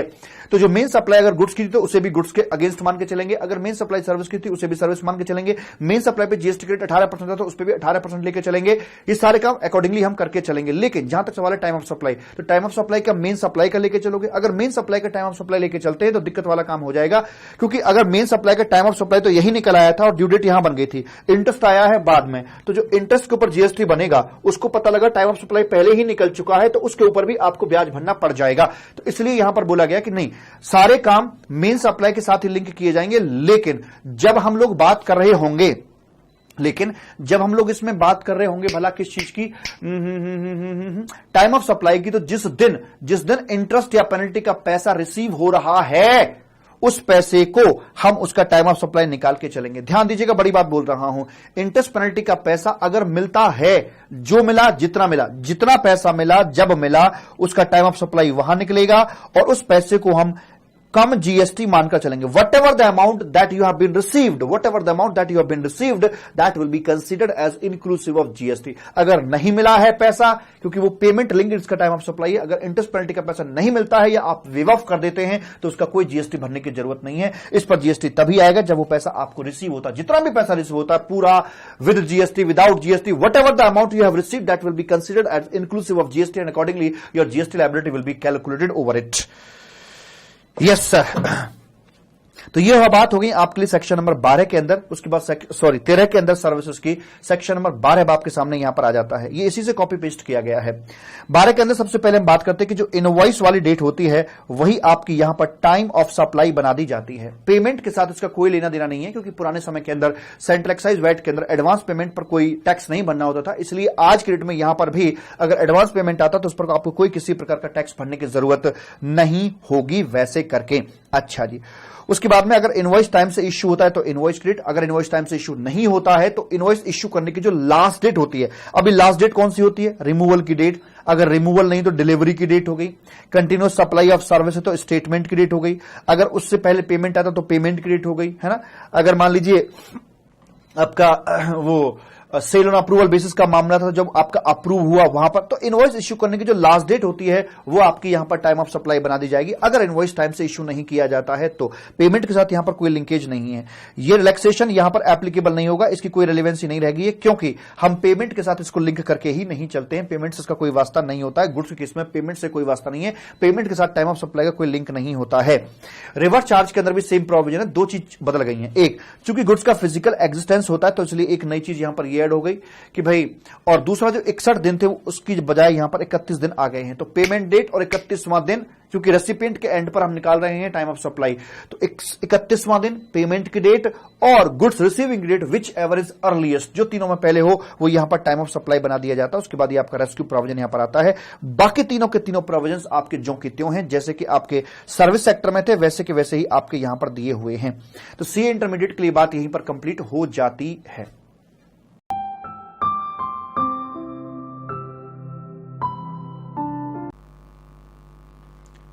नमस्ते जी, नमस्ते, क्या हाल चाल है आपके? सर जी हम तो बहुत ही बढ़िया है, आप सुनाइएगा। हम भी बहुत अच्छे हैं, प्रेम से बोलेंगे राधे राधे। चले मालिक? हाँ जी चलिएगा। और पढ़ाई कैसी चल रही है? सर जी बहुत ही अच्छी चल रही है, वेरी गुड। देखो सारे काम तुम्हारे अच्छे होते चले जाएंगे अगर आप अंदर से खुश रहना शुरू कर दें तो। और एक राज की बात है, अगर आपको जानना है कि खुश कैसे रहें तो मुझे कमेंट बॉक्स में बताइएगा ज़रूर। और पता है, व्यक्ति के अंदर जो घट रहा होता है ना, वो चेहरे पर आकर फूटता ज़रूर है। अंदर क्या चल रहा है उसका हाल ये मॉनिटर ज़रूर बताता है। चलें आगे। यस सर, रजिस्ट्रेशन चैप्टर की हम बात करने के लिए जा रहे हैं और स्वागत है आपका बहुत बहुत। ये एक शादी की तरह होता है, गठबंधन है ये चैप्टर। कितना देखो सुंदर फोटो लेके आए हूँ, आप थैंक यू भी नहीं बोलते। तो यहाँ पर तमाम बातों का आकलन करने के बाद हमें ये समझ में आता है कि इस गठबंधन में जो पत्नी है ये कौन है। ये यहाँ पर डिपार्टमेंट की भूमिका में है, जो धमकाती रहती है इस बेचारे टैक्स पेयर नाम के पति को।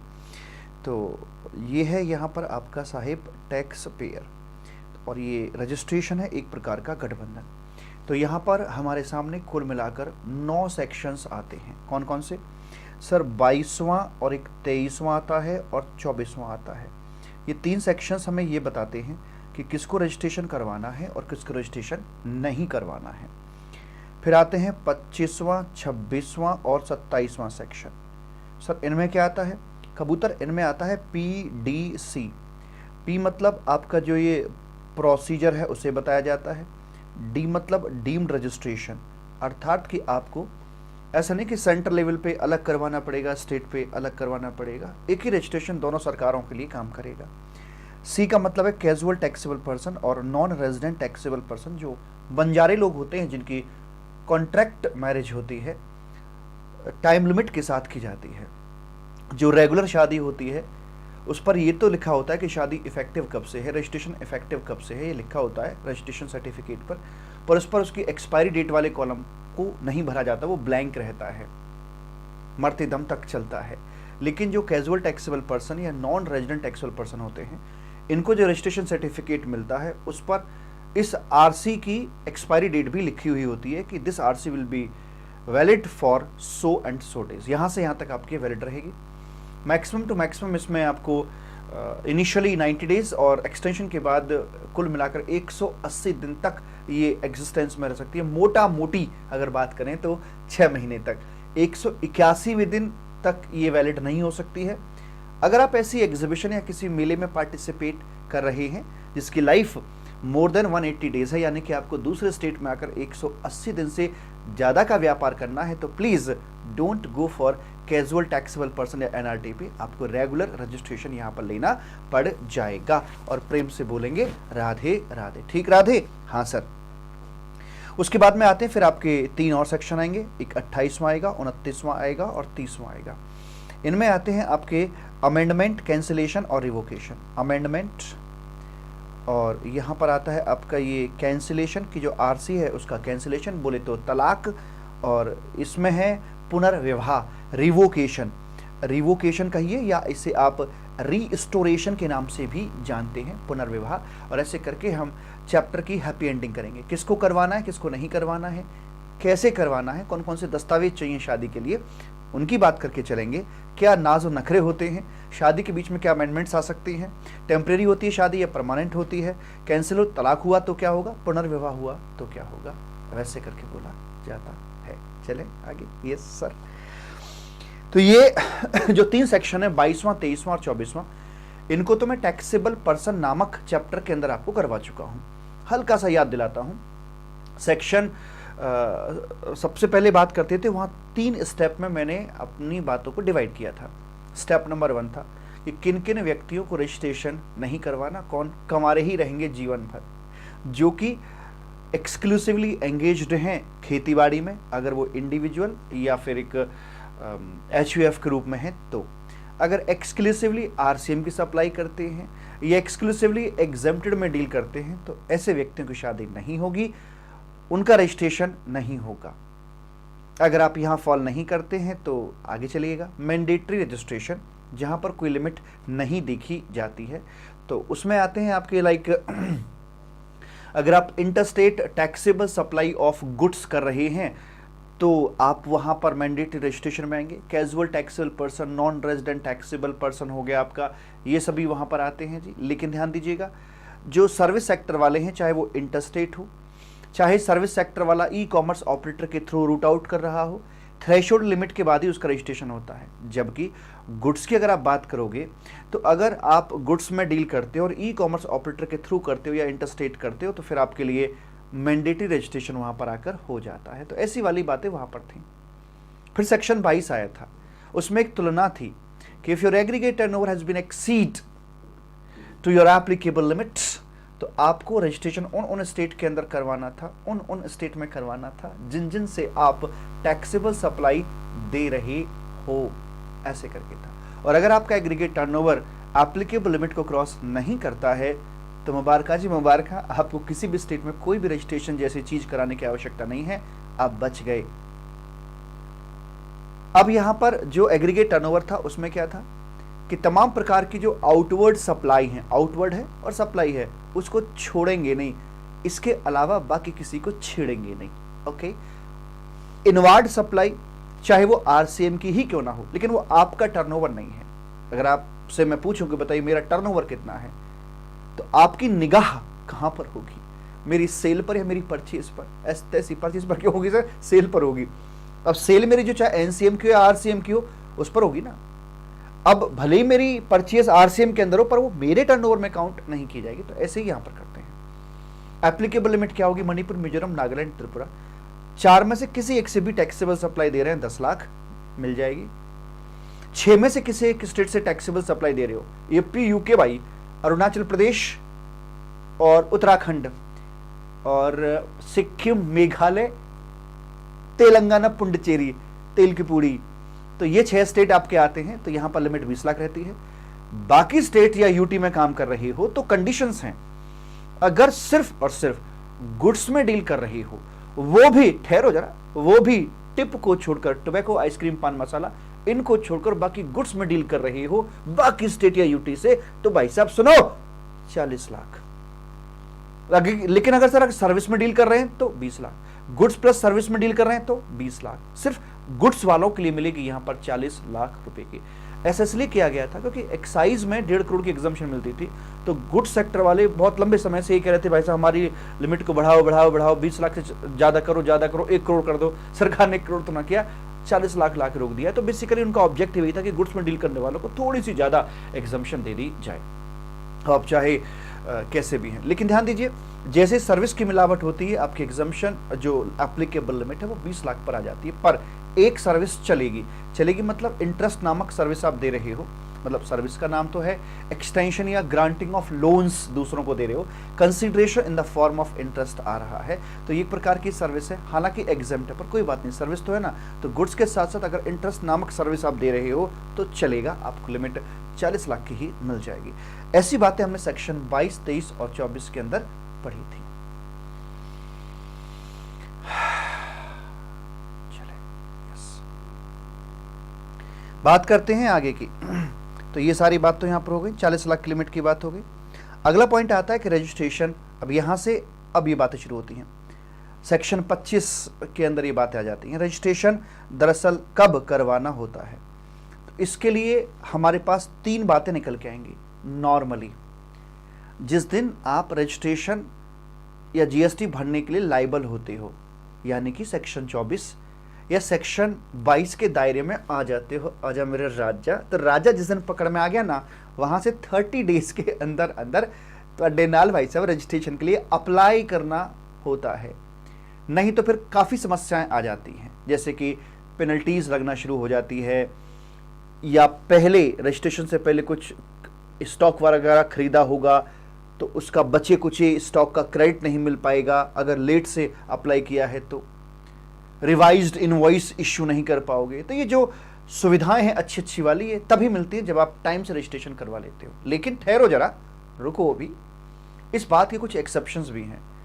ये तो 30 डेज आगे का समय दे रहे हैं आपको, लेकिन कैजुअल टैक्सेबल पर्सन में और नॉन रेजिडेंट टैक्सेबल पर्सन के अंदर अगर हम बात करें तो भाई साहब 5 डेज इन एडवांस आपको रजिस्ट्रेशन करवाना होता है, और पेमेंट भी 5 डेज इन एडवांस ही करना होता है। पोर्टल पर दिखा रखा है, आपको भूल थोड़ी जाओगे कि जब हम रजिस्ट्रेशन करवाते हैं 5 डेज इन एडवांस, तो वहीं पूछता ओए क्या तू कैजुअल टैक्सेबल पर्सन है, अगर है तो क्लिक कर, और जैसे क्लिक करोगे हाथ फैला देता, लाओ पैसे दो। एस्टिमेटेड नेट टैक्स लायबिलिटी जो आपकी बनती है आपके अनुसार उसे दो, वो आपको वहां देनी पड़ जाती है। और उसके बाद ही फिर आगे एप्लीकेशन आपको फाइल करने देता है, यानी कि पेमेंट रजिस्ट्रेशन के दौरान ही करवा लिया जाता है वैसे करके। तो लिखा है यहाँ पर आरसी 5 डेज इन एडवांस, और पेमेंट भी आपको वहीं पर करना होता है। और जो इनकी जो आरसी है वो वैलिड रहती है 90 + 90 डेज़ के लिए। टैक्स एडवांस में डिपॉजिट करना होता है, प्रीपेड मैनर में काम करते हैं। नॉर्मली पोस्टपेड कनेक्शन होता है कि 1 महीने के बाद पेमेंट करनी है, जैसे मोबाइल के पोस्टपेड कनेक्शन का बिल पे करना होता है।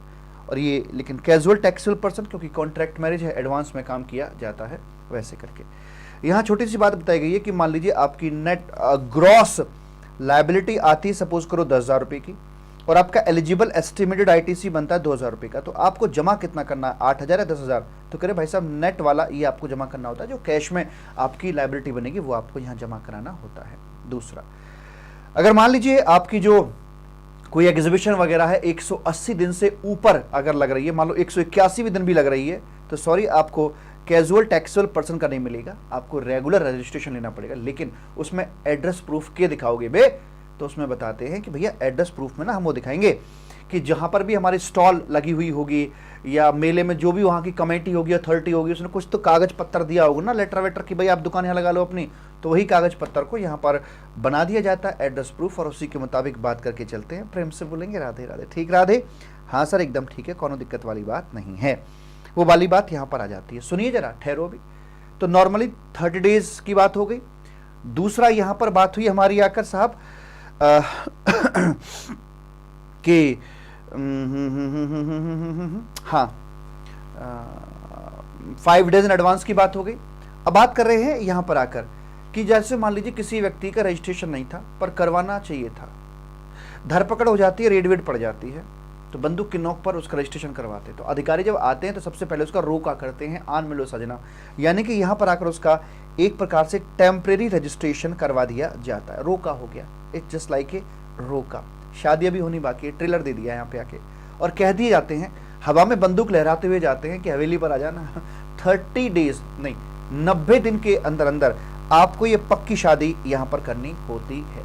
तो आते ही टेम्परेरी रजिस्ट्रेशन होगा, जिसके आधार पर जो भी इनको रेड वेड में जो भी जीएसटी लाइबिलिटी बनती है उसको कलेक्ट करेंगे, जमा करवा लेंगे, और ये हिदायत दे के जाते कि 90 दिन के अंदर अंदर आपको रजिस्ट्रेशन करवाना पड़ेगा। टेम्परेरी रजिस्ट्रेशन के 90 डेज के अंदर करवाना होगा। लेकिन अगर व्यक्ति यहाँ पर ये कहता है कि ओ भाई साहब गलत कर रहे हो, मेरे साथ जाती हुई है, ये भगवान कोई तो बचा लो, जाती मेरे साथ, मेरा रोका गलत किया है आपने, मैं अपील में जाऊंगा, और वो बंदा अपील में चला जाता है। जब अपील में चला जाएगा तो फिर बात वहाँ पर होल्ड पर चली जाती है। अपील में लग गए, मान लो 6 महीना अपील में लग गए, उनका फैसला निकल के आया और उन्होंने कहा कि नहीं भैया करवाना पड़ेगा रजिस्ट्रेशन। तो जब अपील वालों का ऑर्डर आ जाता है तो उसके 30 डेज के अंदर अंदर आपको रजिस्ट्रेशन करवाना पड़ेगा। अपील में नहीं गया तो टेम्परेरी ऑर्डर के 90 दिन के अंदर, और अगर इस टेम्परेरी रजिस्ट्रेशन के अगेंस्ट अपील में चला जाता है तो अपील वालों का ऑर्डर आने के 30 डेज के अंदर अंदर इसे अप्लाई करना होता है रजिस्ट्रेशन के लिए। ऐसी वाली बात यहाँ पर आकर मेरे कबूतर बोल दी जाती है। अच्छा जी, आगे बोलते हैं where and how many registration are required. Registration कहाँ करवाएगा? अरे जहाँ पर से काम धंधा कर रहा होगा वहाँ करवाएगा। ओरिजिन या ओहो ओरिजिन स्टेट के अंदर इसे अपना रजिस्ट्रेशन करवाना पड़ता है, या यूटी में रजिस्ट्रेशन करवाना पड़ता है। यूपी से कारोबार कर रहा हूँ, यूपी में रजिस्ट्रेशन मेरा हो जाएगा। लेकिन अगर मान लीजिए मैं यहाँ TWI से अगर मैं यहाँ, ये मेरा टेरिटोरियल वाटर ऑफ इंडिया यहाँ पर मेरा टेरिटोरियल वाटर ऑफ इंडिया है, अगर मैं यहाँ से कारोबार कर रहा हूँ तो हम अच्छे से जानते हैं कि TWI को इंटरप्रेट किया जाता है। इंच टेप डालकर देख लीजिए कौन सा स्टेट या यूटी यहाँ से सबसे करीब पड़ रहा होता है, जो सा करीबी मामला दे रहा होगा उसी के तहत यहाँ पर उसे क्लासीफाई कर दिया जाता है, उसी के अंदर आपको रजिस्ट्रेशन लेना होता है, वैसे करके बोल देते हैं। एक एडवांस लेवल की बात बता दूं? हाँ जी बता दो। अब देखो आपका ये जो ऑयल रिक्स होते हैं EEZ एरिया के अंदर, इंडिया की डेफिनेशन हमने पढ़ी थी। हाँ जी ठीक है साहब। तो ऑयल रिक्स जो होते हैं इनको बोला जाता है यहाँ पर डीम्ड इंडिया। अगर यहाँ से कारोबार कर रहे हो तो क्या करके चलोगे? तो इस तरह की जगहों के लिए ये एरिया ना तो किसी स्टेट में आता है ना ही किसी यूनियन टेरिटरी के अंदर आता है, तो इसको बोला जाता है basically other territory. Union territory की परिभाषा हम पढ़ते हैं, उसमें लिखा है कि ना स्टेट में आता है, ना स्टेट में आता है, ना यूटी में आता है ना। एक डायलॉग वे मूवी कौन सा कि ना उससे डरता है ना उससे डरता है, बंदा डरता तो परवरदिगार से डरता है, पता कुछ ऐसे करके है। शोले मूवी नहीं देखी? आधे इधर जाओ, आधे इधर जाओ, बाकी अबे बाकी कौन बचा? बाकी मेरे पीछे आओ, कौन बचा बाकी? तो ऐसे यहां पर है कि एक ऐसी जगह ना तो किसी स्टेट में आती है और ना किसी यूटी में आती है, ऐसी जगह को अदर टेरिटरी के नाम से बुलाया जाएगा, and other territory is equal to union territory. तो जब हम रजिस्ट्रेशन करवाने के लिए पोर्टल पर जाते हैं तो वहां पर जब स्टेट चुनना होता है, यूटी चुननी होती है, तो तमाम प्रकार के स्टेट और यूटी, 31 आपके स्टेट हो गए, 5 आपकी यूटीज होगी भाई साहब। इसके साथ साथ एक यूटी का नाम और आता है अदर टेरिटरी, दिखा रखा है मैंने आपको, तो उसमें आपको रजिस्ट्रेशन करवाना होगा अगर ऐसे करते हैं तो। नंबर ऑफ रजिस्ट्रेशन कितने करवाने होते हैं? 1 स्टेट, नॉर्मली तो ये फंडा है, 1 स्टेट है 1 रजिस्ट्रेशन है, 1 by 1। शादियां कितनी होती हैं सर? एक ही होगी ना, एक व्यक्ति है तो एक ही शादी होगी सर। एक स्टेट में कारोबार है, एक शादी है, लेकिन ऐसा हो सकता है कि स्टेट तो एक ही लेकिन मल्टीपल शादियां हो जाएं। हाँ संभव है, हर चीज संभव है। 1 स्टेट या यूटी है लेकिन शादियां मल्टीपल हैं। पहली बात, आपकी अपनी इच्छा से, ओन विश, अगर आप चाहते हो, अगर आप ऐसा चाहते हो तो ऐसा संभव है।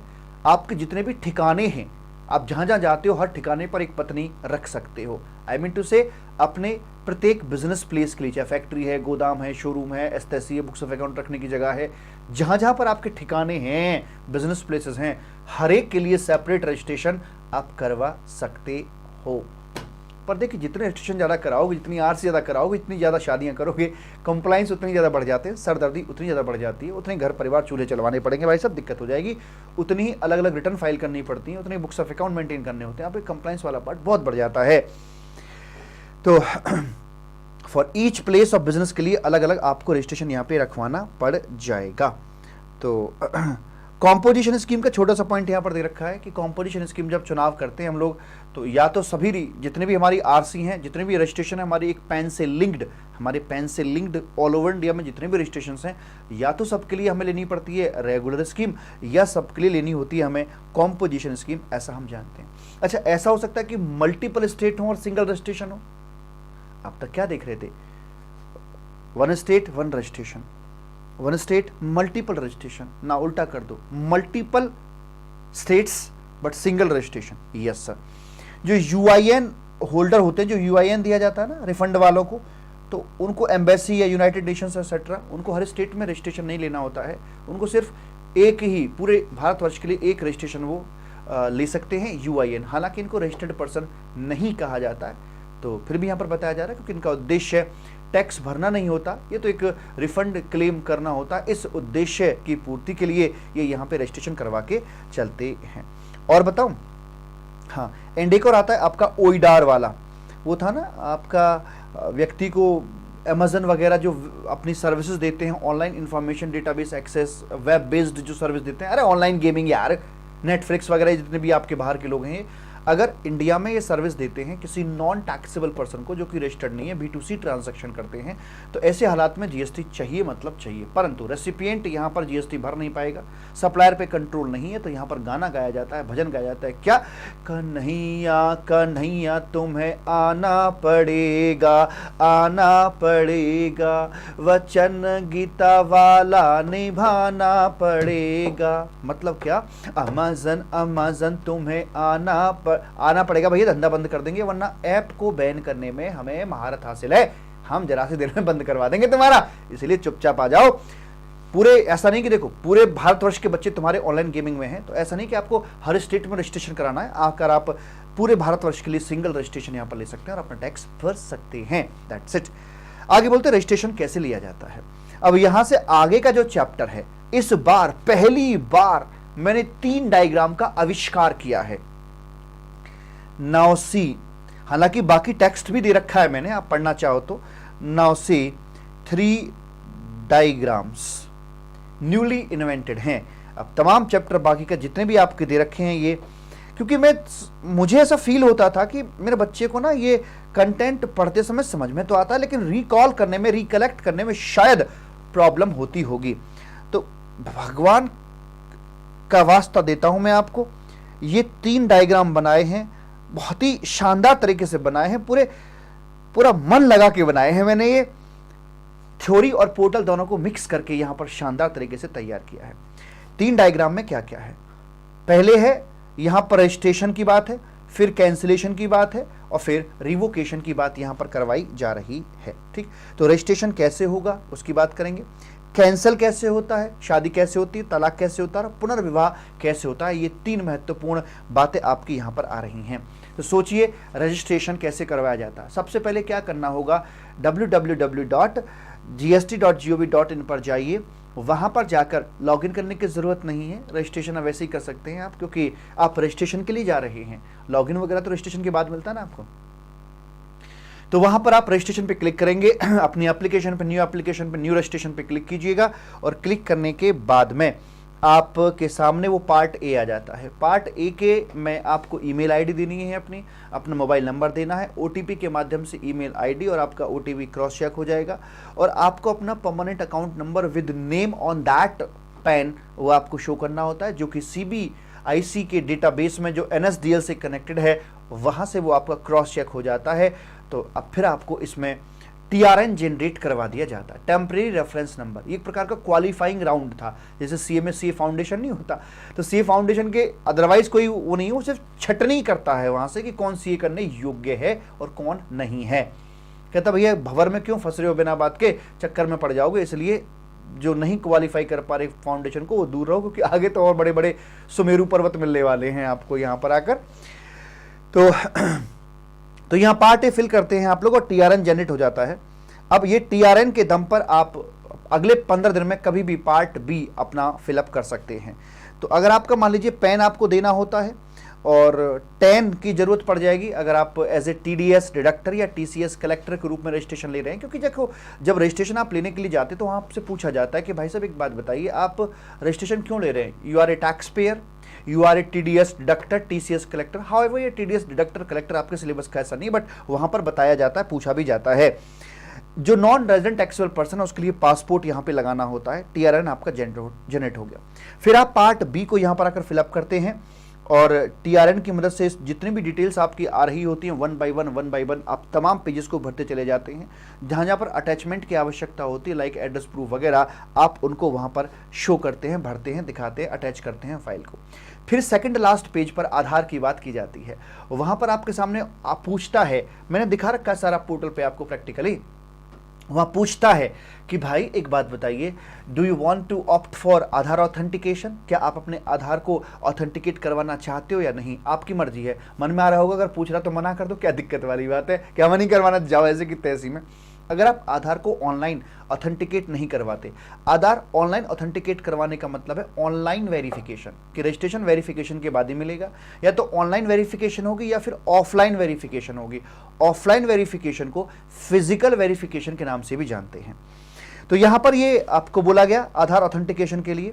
तो आधार किसका लगेगा, आप ध्यान से सुनिएगा, पैन इंडिविजुअल का भी होता है, कंपनी का भी होता है, फर्म का भी होता है, पर जो आधार होता है वो सिर्फ और सिर्फ एक इंडिविजुअल का ही यहां पर होता है। प्रेम से बोलेंगे राधे राधे। ठीक राधे, हाँ सर जी बिल्कुल ठीक है, कोनो दिक्कत वाली बात नहीं है।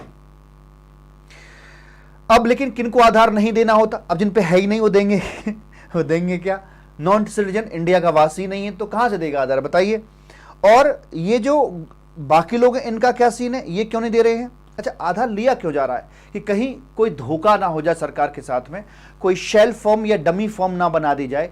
अगर कुछ बन रहा है तो वाकई में एग्जिस्ट करती हो फर्म, रियल बिजनेस करती हो, फेक फर्म ना हो।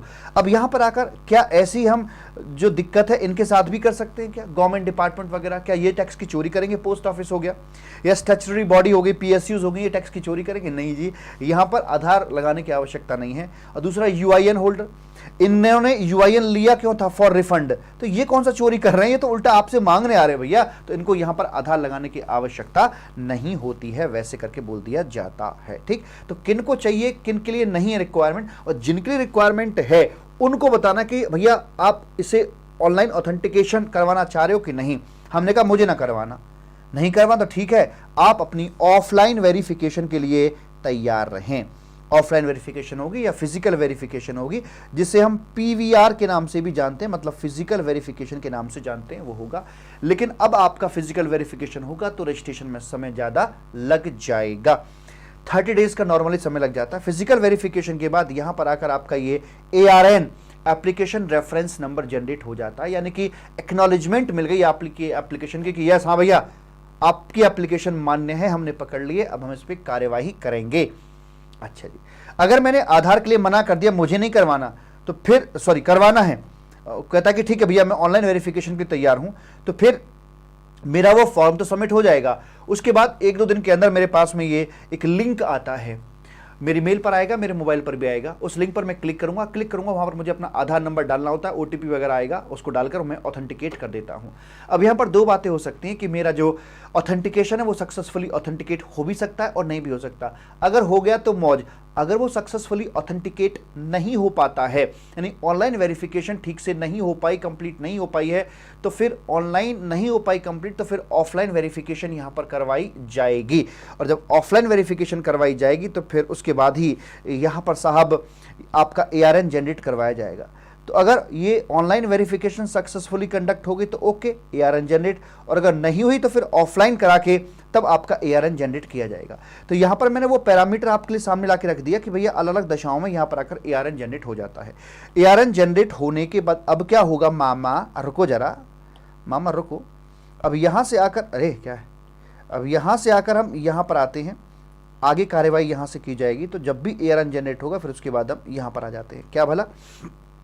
अच्छा, वन मोर थिंग लेकिन इंपॉर्टेंट है, ऑफलाइन वेरिफिकेशन कब हो रही है। नंबर 1, या तो आपने आधार को ऑप्ट नहीं किया, ऑनलाइन के लिए मना कर दिया, या आपकी ऑनलाइन वेरिफिकेशन सक्सेसफुली नहीं हो पाई है, तो यहाँ पर आकर ऑफलाइन वेरिफिकेशन हो रही है।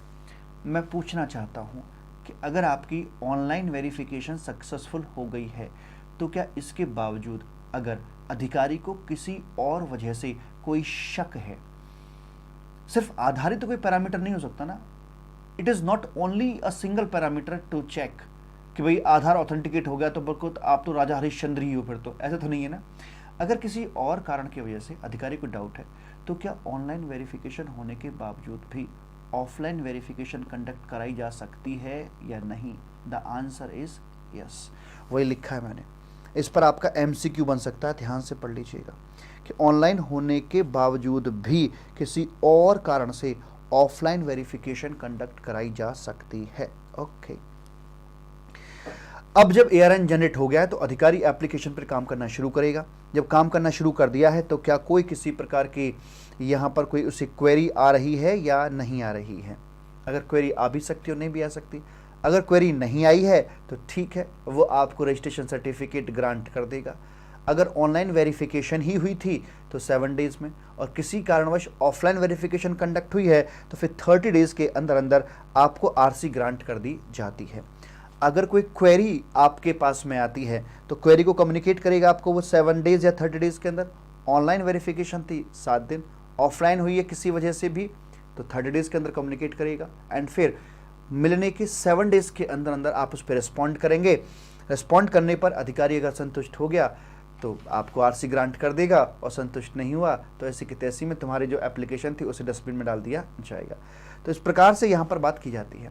लेकिन अगर अधिकारी मान लीजिए 7 डेज या 30 डेज के अंदर अगर अपना एक्शन नहीं लेता है तो फिर क्या माने, तो फिर आपके registration certificate deem to be granted consider कर लिया जाता है।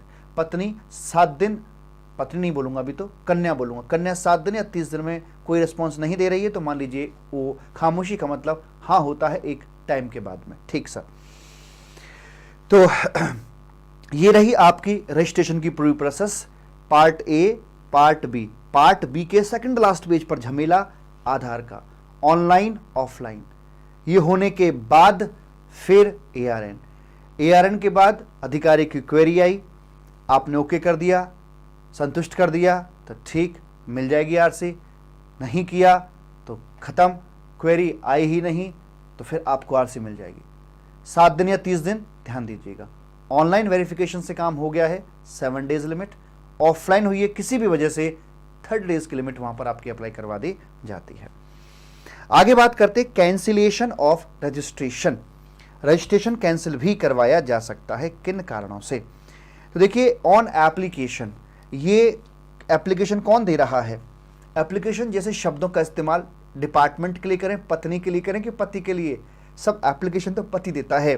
एप्लीकेशन दी जा रही है बाय द टैक्स पेयर। वो एप्लीकेशन यहां पर दे सकता है साहिब, बिल्कुल ठीक सर जी। और इधर हम बात करें तो ये है पत्नी की, पत्नी किन ग्राउंड्स पर पति से तलाक हासिल कर सकती है, ये है बाय डिपार्टमेंट। ठीक है, यस सर। तो इसको एप्लीकेशन देनी पड़ेगी कब? जैसे मान लीजिए रजिस्ट्रेशन जो होता है वो पैन बेस्ड होता है, अगर पैन ही चेंज हो रहा है तो आरसी टिक नहीं पाएगी।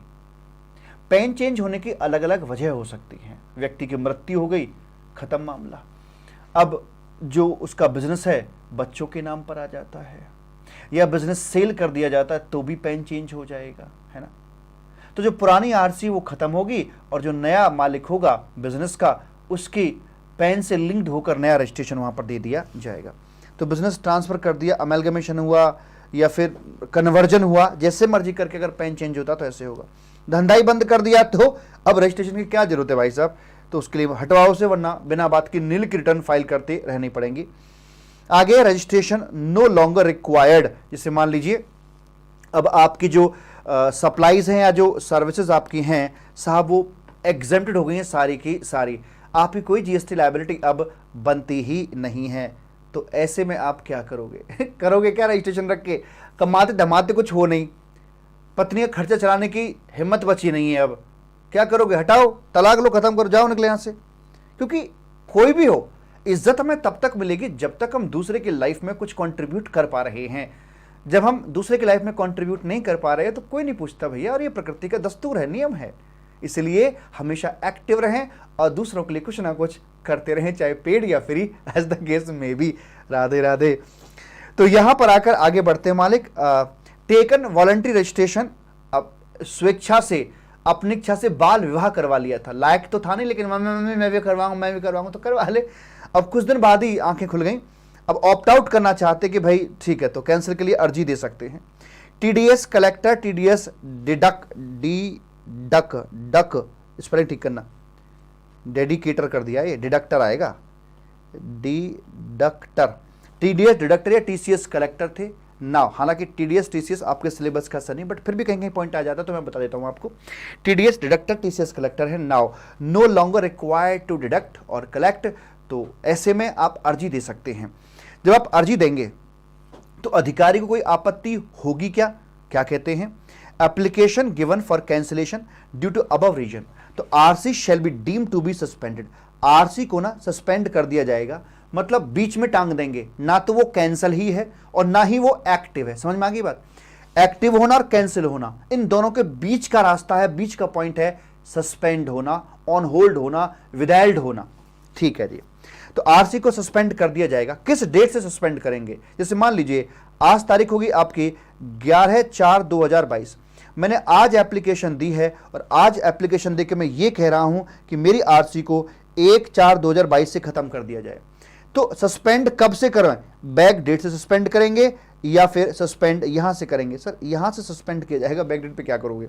या फिर मैं आज अर्जी दे रहा हूं और ये कह रहा हूं कि 1/5/2022 के बाद से मुझे रजिस्ट्रेशन नहीं चाहिए, तो सस्पेंड कहां से करेंगे आरसी को? यहां से सस्पेंड किया जाएगा जब से वो डिजायर कर रहा है, जब से वो मांग रहा है।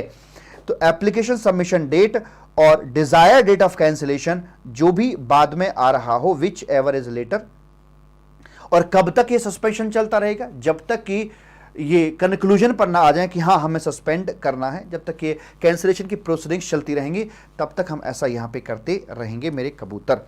अच्छा जी, तो आगे बोलते हैं कि भाई ये प्रोसीडिंग चलेंगी, पूछताछ होगी, ये देखेंगे कहीं कोई ड्यूज वगैरह बकाया तो नहीं है। अगर कुछ ड्यूज वगैरह बकाया हैं तो उनको नोटिफाई कर दिया जाएगा कि भाई साहब आपके ऊपर ये ड्यूज बनते हैं, ये ड्यूज का पेमेंट करो, अपना हिसाब किताब क्लियर करो और बात खत्म करो और आगे चलते बनो। नाउ चेक, क्या आप धंधा बंद कर रहे हैं, बिजनेस को क्लोज कर रहे हैं, या आप धंधा कंटिन्यू कर रहे हैं? अब यहां ध्यान से सुनने वाली बात है, अगर आपने धंधा बंद ही कर दिया तो जो लायबिलिटी आपको बोली गई है वो आपको पे करनी पड़ेगी।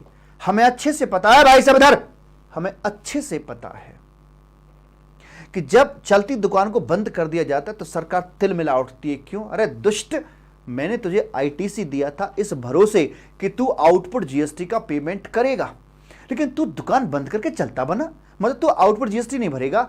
जा, हम तुझे श्राप देते हैं कि तेरा आईटीसी लुट पिट जाए।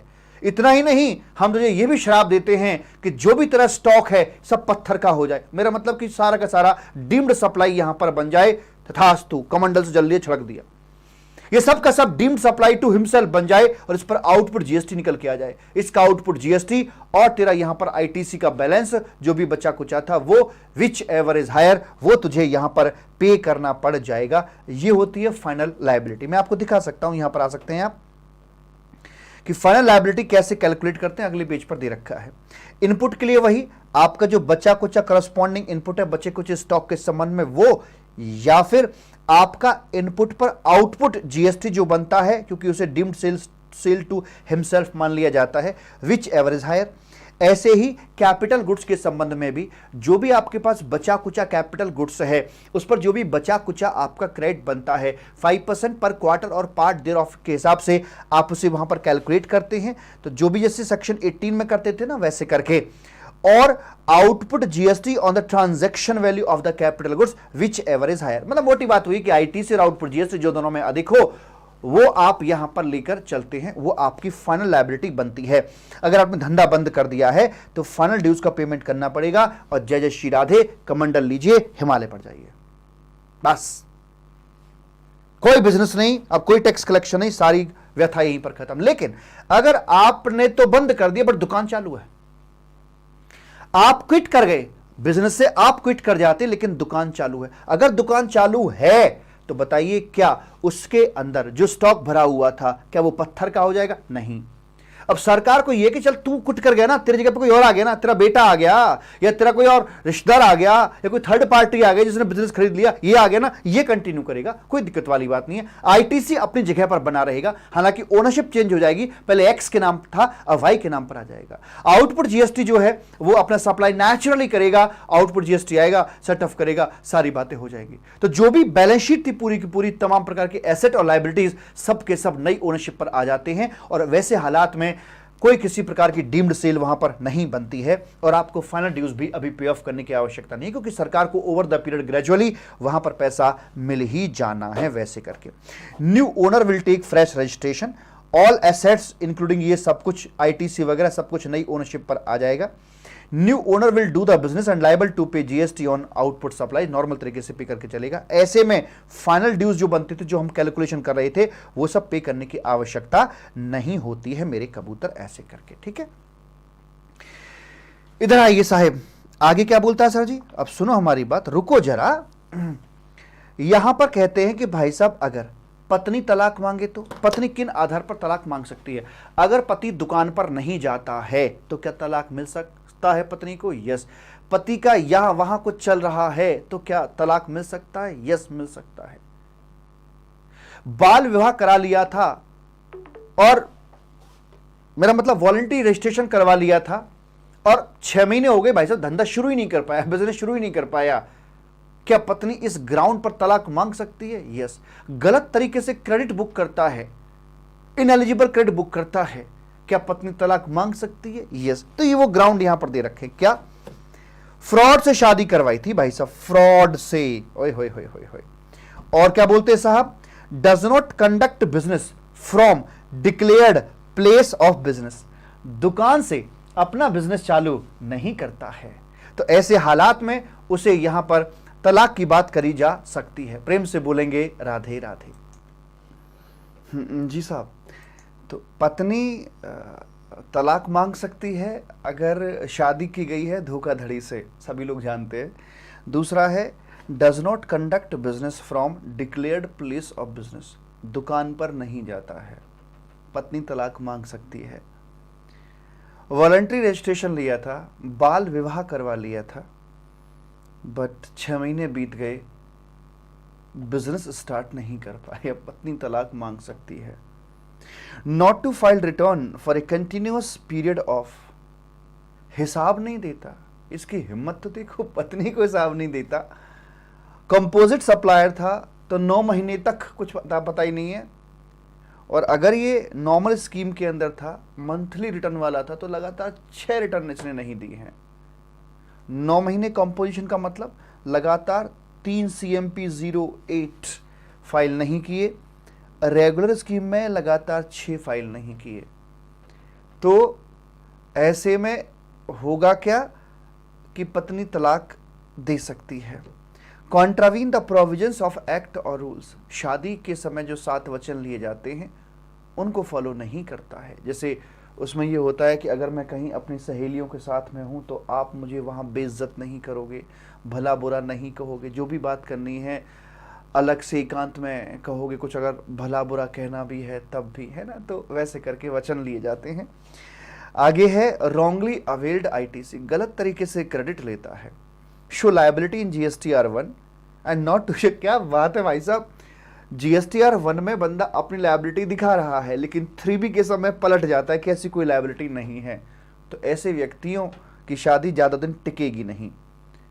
पत्नी ने चेक करने के लिए इसकी कार में जो GPRS ट्रैकर होता है वो लगवा दिया, चेक करने के लिए कि जाता कहाँ कहाँ पर है ये। तो ये ट्रैकर को निकाल कर फेंक देता है।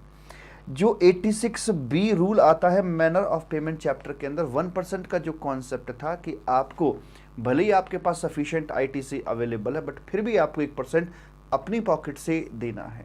इस नियम को अगर नहीं मानता है तो पत्नी तलाक की अर्जी दे सकती है। Anomaly in ITC claimed and output GST liability, normally अगर मेरी आउटपुट GST लायबिलिटी 20 लाख की बनती है तो ITC नॉर्मली बनता है 2-3 लाख के आसपास का। लेकिन अगर मेरे बिजनेस नेचर के मुताबिक ये प्रोपोर्शन बनता है नॉर्मली। बट अगर ऐसा हो कि ये 20 लाख की GST लायबिलिटी बनती है और ITC भाई साहब 18 लाख है, क्या बात है। सर्विस सेक्टर में हो हमारे जैसे में और ऐसे कांड कर रखे हैं तो भाई साहब अच्छे खासे नोटिस आने तो तय हैं। तो अब इसके लिए तैयार पहले से रहिएगा। तो ये 10 कारण बताए हैं जहां पर पत्नी मांग सकती है। मतलब ये क्या है, अजीब अजीब सी हरकतें करता है, ऐसे ऐसे करता है पता नहीं क्या, कि ITC क्लेम्ड और ये कोई बैलेंस ही नहीं है भाई साहब, तो पत्नी तलाक मांग सकती है। तो ये कारण है, मनोरोगी है ऐसे मान के चलो आप इसे। तो यहां पर सबसे पहले लाइसेंस को यानी कि रजिस्ट्रेशन सर्टिफिकेट को सस्पेंड कर दिया जाता है। कह रहे बाकी बातें बाद में होंगी, इमीडिएट इफेक्ट से सस्पेंड करो, और तब तक सस्पेंड रहेगा जब तक कि इसके कैंसिलेशन पर पूरी चर्चा नहीं हो जाती है।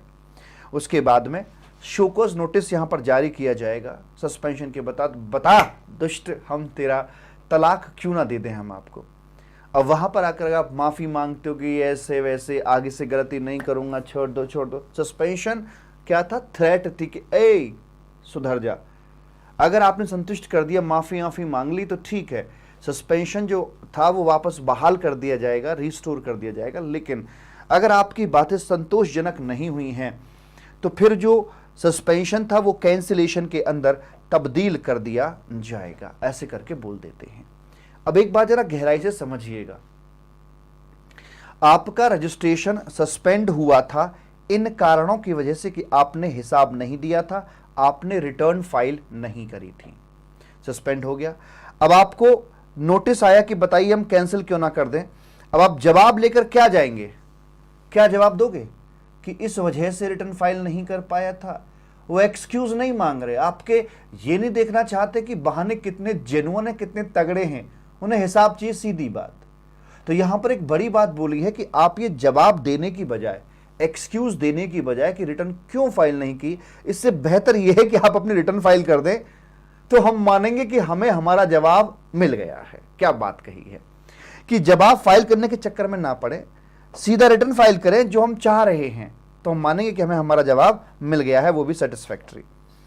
तो where suspension order issued because of non submission of return, then the person instead of replying the show cause notice file कर सकता है all pending returns and make payment of all dues, then the officer shall drop the proceedings of cancellation.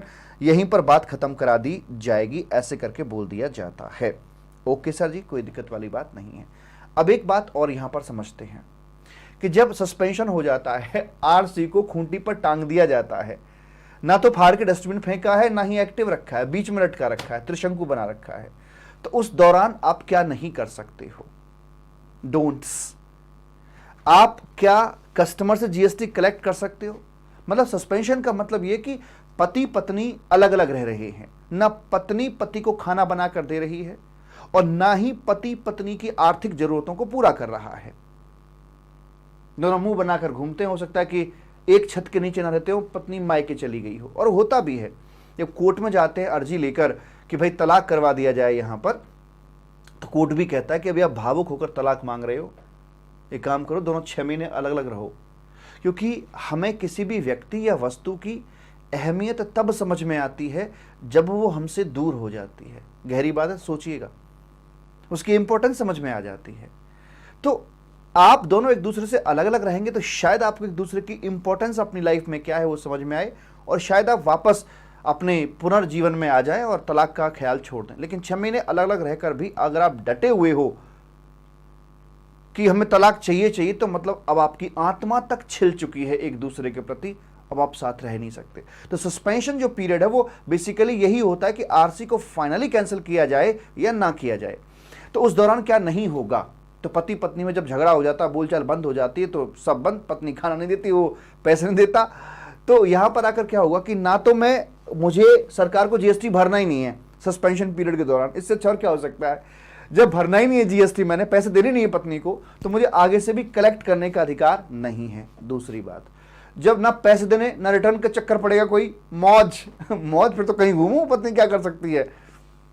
और उधर पत्नी से खाना नहीं मिलेगा। अगर कोई रिफंड वगैरह मेरा बनता है डिपार्टमेंट से, तो वो भी रिफंड मुझे यहां पर ड्यूरिंग द सस्पेंशन पीरियड नहीं दिया जाएगा। मतलब क्रक्स में बात करें तो नो लेन देन, यहां पर कोई लेन देन अब नहीं किया जाएगा। Effect of suspension, shall not make any taxable supply, can do business but can not collect GST, not to furnish return, no refund shall be granted by him to him by the department. ना refund है, ना return है, ना GST. Business कर सकता है but GST collect नहीं कर सकता है, टैक्स इनवॉइस इश्यू नहीं कर सकता। लेकिन अगर मान लीजिए सस्पेंशन पीरियड में ये सब नहीं कर पाया, लेकिन बाद में जब अलग अलग रहे तो दोनों को एक दूसरे की अहमियत समझ में आई और दोनों ने एक दूसरे को सॉरी बोला और फिर से अपने जीवन में शामिल हो जाते हैं कि चलो ठीक है यार, जो हुआ सो हुआ, अब प्यार से रहते हैं। अब जब प्यार से रहने लगे तो पत्नी क्या बोलेगी? लाओ पैसे दो, जितने भी पैसे तुमने लॉकडाउन में सस्पेंशन में नहीं दिए सारे इकट्ठे करके दो। अब पति बोलेगा यार तूने कमान तो दिए नहीं, मुझे आगे से लेने तो दिए नहीं, तो मैं तुम्हें कहां से दूं? कह रही हमें मतलब नहीं है, चाहो तो रिवाइज्ड इनवॉइस डाल दो। तो रिवाइज्ड इनवॉइस डालकर पैसे लेकर इसको दे दिए जाएंगे।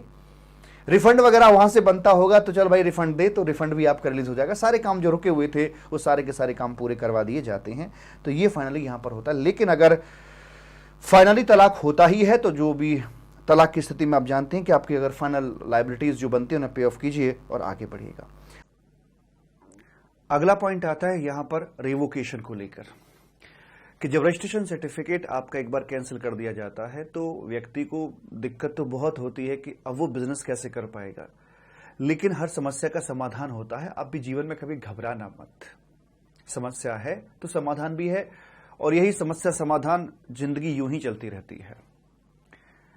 तो कैंसिलेशन हो गया है, कोई बात नहीं, आप एप्लीकेशन लेकर जाइए अधिकारी के पास में। आपको समय दिया जाता है 30 + 30 + 30, मैक्सिमम 90 डेज का आपके पास समय होता है। उतने समय के अंदर आप जाइए, चिट्ठी दे दीजिए। अधिकारी आपके एप्लीकेशन को देखेगा, अगर वो कन्विंस हो जाता सब ठीक ठाक है तो आपका रजिस्ट्रेशन सर्टिफिकेट का रिवोकेशन कर दिया जाएगा, रिस्टोर कर दिया जाएगा और आप पहले की तरह ही अपना बिजनेस कर पाएंगे। दूसरा, अगर किसी वजह से आपके रजिस्ट्रेशन सर्टिफिकेट का रिवोकेशन नहीं होता है, वो कैंसिल हो गया था और कैंसिल ही रहता है, तो साहब आप अपना बिजनेस नहीं कर पाएंगे, काम खत्म हो गया है। और जो भी आपका वहां पर स्टॉक पड़ा हुआ है, अब हम जानते हैं कि जब धंधा बंद कर देते हैं तो जो स्टॉक पड़ा हुआ होता है वो शटर फाड़ के घर दौड़ के आ जाता है कि तुम दुकान खोलने के लिए नहीं आए तो मैं तुम्हारे घर ही चला आया, यानी कि डीम्ड सप्लाई टू हिमसेल्फ हो जाती है। तो उसके लिए आपके फाइनल ड्यूज जो बनते हैं वो आपको पे करने होते हैं। फाइनल ड्यूज की कैलकुलेशन कैसे करते हैं? इनपुट और कैपिटल गुड्स की अलग अलग होती है। इनपुट जो मेरे स्टॉक के अंदर पड़े हुए हैं उन पर मेरा आउटपुट जीएसटी क्या बनता है उसे निकाल लीजिए, बिकॉज उसे डीम्ड सप्लाई मान लेते हैं। और उनके कॉरस्पॉन्डिंग आईटीसी कितना बनता है वो देख लीजिए। जो दोनों में अधिक है वो फाइनली आपको अमाउंट पे करना पड़ता है। जो भी आपके पास बचे कुचे कैपिटल गुड्स हैं उनको डीम्ड सप्लाई मानकर जो भी इनका आउटपुट जीएसटी आता है वो फिगर, और उनकी जो बची कुची लाइफ के कंसर्न्ड जो आपका रिलेटेड आईटीसी है वो कैसे निकालें, वही 5% पर क्वार्टर पार्ट देयर ऑफ जब आपने लिया था वहां से लेकर अब तक कितना समय आपने यूज कर लिया उसके हिसाब से प्रपोर्शन करके जो भी बचा कुचा आईटीसी होता है वो वाला बैलेंस, और ये output GST whichever is higher, जो दोनों में अधिक होता है उसका यहां पर हम आगे बढ़ा देते हैं साहब, एंड वो आपकी फाइनल ड्यूज यहां पर बन जाते हैं। ये आपके मैंने यहां पर लिखे हुए हैं, ठीक है। तो अगर रिवोकेशन एप्लीकेशन आपकी एक्सेप्ट नहीं हुई है तो कोई बिजनेस नहीं, और अब कोई टैक्स कलेक्शन नहीं होगा, कोई कुछ नहीं हो सकता, और काम खत्म, और आपको फाइनल ड्यूज का पेमेंट करना पड़ जाएगा। और अगर एक्सेप्ट हो गया है फिर तो कोई दिक्कत वाली बात नहीं है। अब यहां कुछ स्पेशल सी बात और निकल के आती है कि अगर आपका रजिस्ट्रेशन सर्टिफिकेट कैंसिल हुआ था just because of non filing of return तो क्या करेंगे। तो इसमें दो केस बनते हैं, एक कि कैंसिलेशन प्रोस्पेक्टिवली हुआ था या रेट्रोस्पेक्टिवली हुआ था। पहले केस बनाते हैं प्रोस्पेक्टिवली का, कि रिटर्न फाइल ना करने की वजह से, जैसे लगातार 6 महीने की या 3 क्वार्टर की रिटर्न फाइल नहीं करते हैं हम लोग, तो फिर हमारा वो रजिस्ट्रेशन सर्टिफिकेट कैंसिल हो जाता है। तो अगर इस वजह से कैंसिलेशन हुआ था तो आप जाएंगे रिवोकेशन के लिए, नॉर्मली आप चिट्ठी लेकर जाएंगे, साहब रिवोकेशन दे दीजिए। अधिकारी देखेगा और पूछेगा आपसे कि भाई ये कैंसिलेशन क्यों हुआ था, आप बताएंगे कि रिटर्न फाइल नहीं करी थी इसलिए हो गया। अधिकारी पूछेगा अब फाइल कर दी, आप बोलोगे नहीं, तो भाई साहब एप्लीकेशन को फाड़ के फेंक देगा, भागो यहां से। अबे जिस वजह से तेरा कैंसिलेशन हुआ था वही वजह अभी तुमने दूर नहीं करी है और तुम चले आए मुंह उठा करके रिवोकेशन दे दो। बेवकूफ बैठे हैं क्या कि पहले कैंसिल कर देंगे फिर तुम्हारे आने पर उसे रिवोकेट कर देंगे। जिस वजह से कैंसिल हुआ है वो वजह आज भी जो की त्यों बनी हुई है। ऐसे कैसे? जाओ पहले रिटर्न फाइल करके आइए, टैक्स जमा करके आइए, उसके बाद चिट्ठी लेकर आना, फिर हम उस पर अपना रिएक्शन देंगे कि हम क्या कर रहे हैं। तो इसमें बोलते हैं वेयर प्रोस्पेक्टिव कैंसिलेशन है तो पहले अपनी पेंडिंग रिटर्न्स को फाइल करें। रिवोकेशन एप्लीकेशन आपकी यहां पर ये फाइल होगी, रिवोकेशन एप्लीकेशन एक्सेप्ट हुई है एंड उसके बाद बाकी सारी बातें करी जाएंगी। ठीक है, एक शर्त दी जाती है जब रिवोकेशन एप्लीकेशन एक्सेप्ट की जाती है, क्योंकि अधिकारी के पास 30 डेज का उसमें समय होता है और आपके पास अप्लाई करने का समय 30 + 30 + 30 90 दिन का समय मैक्सिमम होता है। तो जब रिवोकेशन एप्लीकेशन आपकी एक्सेप्ट हो गई है तो आपको बोला जाता है कि देखिए कैंसिलेशन ऑर्डर की डेट से लेकर रिवोकेशन ऑर्डर की डेट तक इस पीरियड में जितनी भी रिटर्न्स आपकी ड्यू हुई हैं, जितनी भी ड्यू डेट्स आई हैं रिटर्न्स की, वो सभी के सभी रिटर्न आपको 30 डेज के अंदर भरनी पड़ेंगी। मतलब बात को ऐसे समझिए एग्जांपल के तौर पर कि कैंसिलेशन ऑर्डर पास कर दिया जाता है आपका 5 दिसंबर 2021 में, इफेक्टिव डेट वही रहती है, प्रोस्पेक्टिवली किया गया है।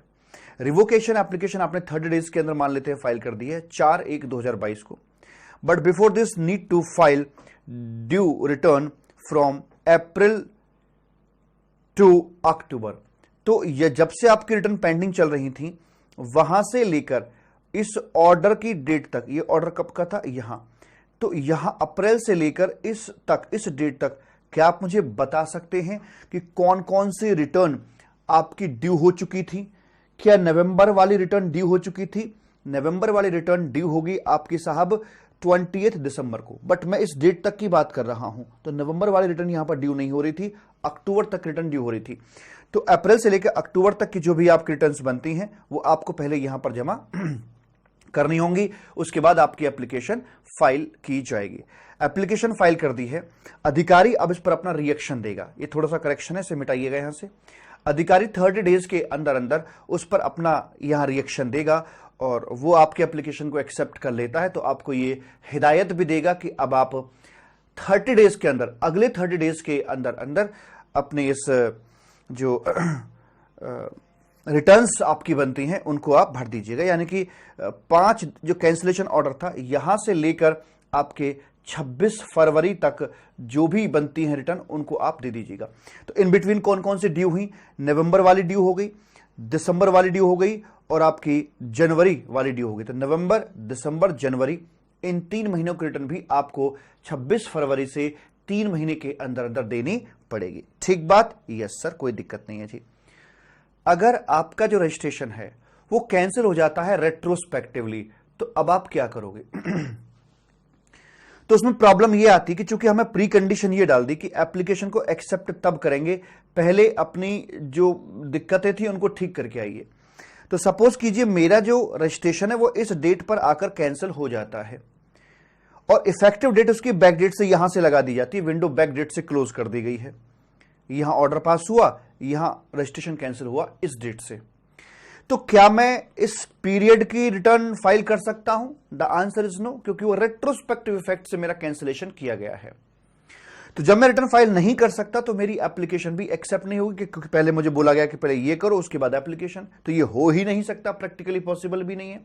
तो यहां पर क्या किया गया कि कोई बात नहीं, अगर ऐसा हुआ है तो पहले आप रिवोकेशन एप्लीकेशन दे दीजिए और उसके बाद रिवोकेशन एक्सेप्ट आपका हो जाएगा एंड पोर्टल पर भी जो ब्लॉकेज थी वो खुल जाएगी एंड देन आप वन गो में all due return till the date of revocation आप अपनी फाइल कर दीजिए।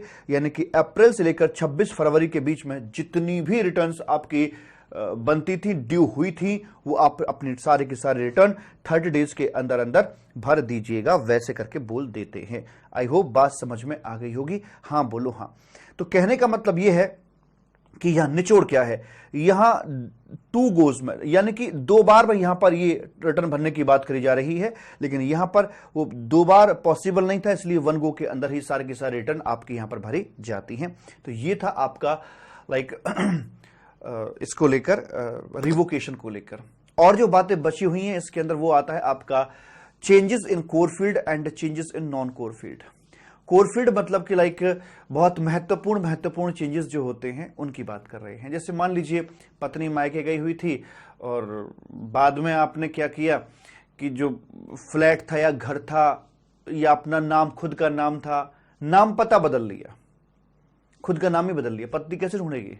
पता बदल दिया, यानी कि घर ही चेंज कर दिया आपने, तो पत्नी जब लौट के आएगी तो कैसे ढूंढेगी? दिक्कतें बहुत ज्यादा हो जाएंगी। इसलिए ये कोर फील्ड में चेंजेस हैं। नाम पता अगर बदल रही हो तो इसकी पहले स्वीकृति, इसकी एक्सेप्टेंस पहले पत्नी से लेनी पड़ेगी। अगर वो एग्री करती हैं तो ही आप यहां पर ये कर पाओगे। इसी तरह से रजिस्ट्रेशन सर्टिफिकेट के अंदर जो भी नाम पता आपने दे रखा है और उसे आप चेंज करना चाहते हैं तो आपको अप्लाई करना पड़ेगा, पोर्टल पर जाकर कोर फील्ड में चेंजेस में जाकर करना पड़ेगा एंड उससे करने के बाद आप सबमिट कर दोगे। अगर ऑफिसर उसे एक्सेप्ट करता है ओनली आफ्टर दैट वो आपके यहां पर एप्लीकेबल होंगे, चेंज्ड जो नाम पते हैं वो अप्लाई कराए जाएंगे। छोटे मोटे चेंजेस होते हैं, लाइक नॉन कोर फील्ड में अगर कोई चेंज होता है, जैसे मान लीजिए मोबाइल नंबर चेंज हो रहा है, ईमेल आईडी चेंज हो रही है, तो ये छोटे मोटे चेंजेस हैं। इनके लिए बस पत्नी को इंटीमेट कर देना, परमिशन लेने की जरूरत नहीं होती है। तो यहां पर आप बस इंटीमेशन दे देंगे और आपका चेंज एक्सेप्ट करवा दिया जाएगा, हैंड टू हैंड वो आपकी एक्सेप्टेंस मिल जाती है। समझ में आ गई बात? ऐसे करके तो कोर फील्ड के लिए डिपार्टमेंट की परमिशन लेनी है और नॉन कोर फील्ड चेंज के लिए उनको सिर्फ इंटीमेट करना होता है। आई होप ये बात समझ में आ गई होगी। एक और लेटेस्ट बात यहां पर निकल कर आई है, वो है आधार को लेकर, क्योंकि पिछले 1.5-2 साल से आप देख रहे हैं कि आधार को मैंडेटरी कर दिया गया एक तरीके से। जब रजिस्ट्रेशन के लिए अप्लाई करते हैं तभी आधार नंबर आपसे ले लिया जाता है, लेकिन 1.5-2 साल से पुराने जो रजिस्ट्रेशन हुआ करते थे जिसमें आधार की लिंकेज नहीं थी, क्योंकि आजकल आधार हर जगह है।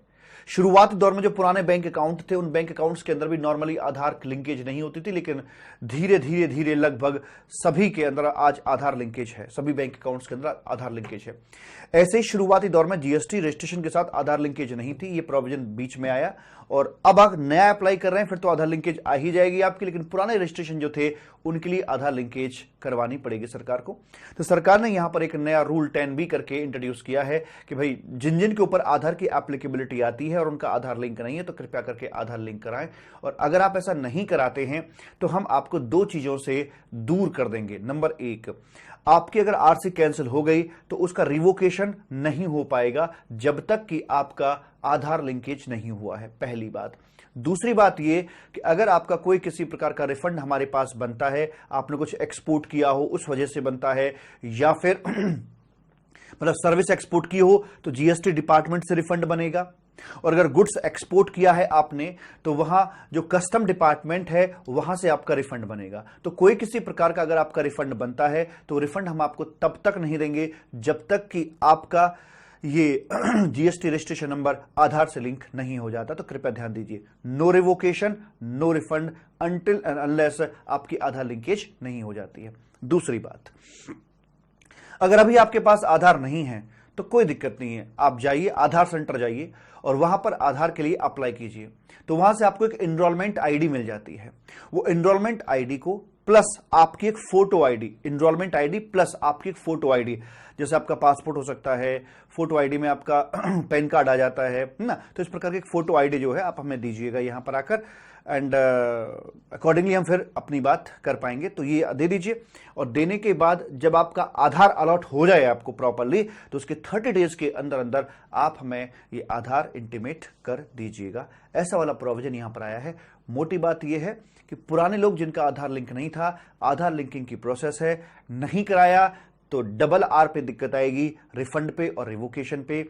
आधार है तो करवा लीजिए फटाफट से, नहीं है तो आधार ऑफिस जाइए, एनरोलमेंट आईडी मिलेगी प्लस फोटो आईडी, वो उनको दे दीजिए। एंड जब आपका आधार आ जाए तो 30 डेज के अंदर अंदर प्रॉपरली आधार नंबर भी उनको वहां पर आप दे दीजिएगा, ठीक है। तो ऐसे करके मेरे बच्चा ये चैप्टर आपका यहां पर आकर खत्म हो जाता है। प्रेम से बोलेंगे राधे राधे।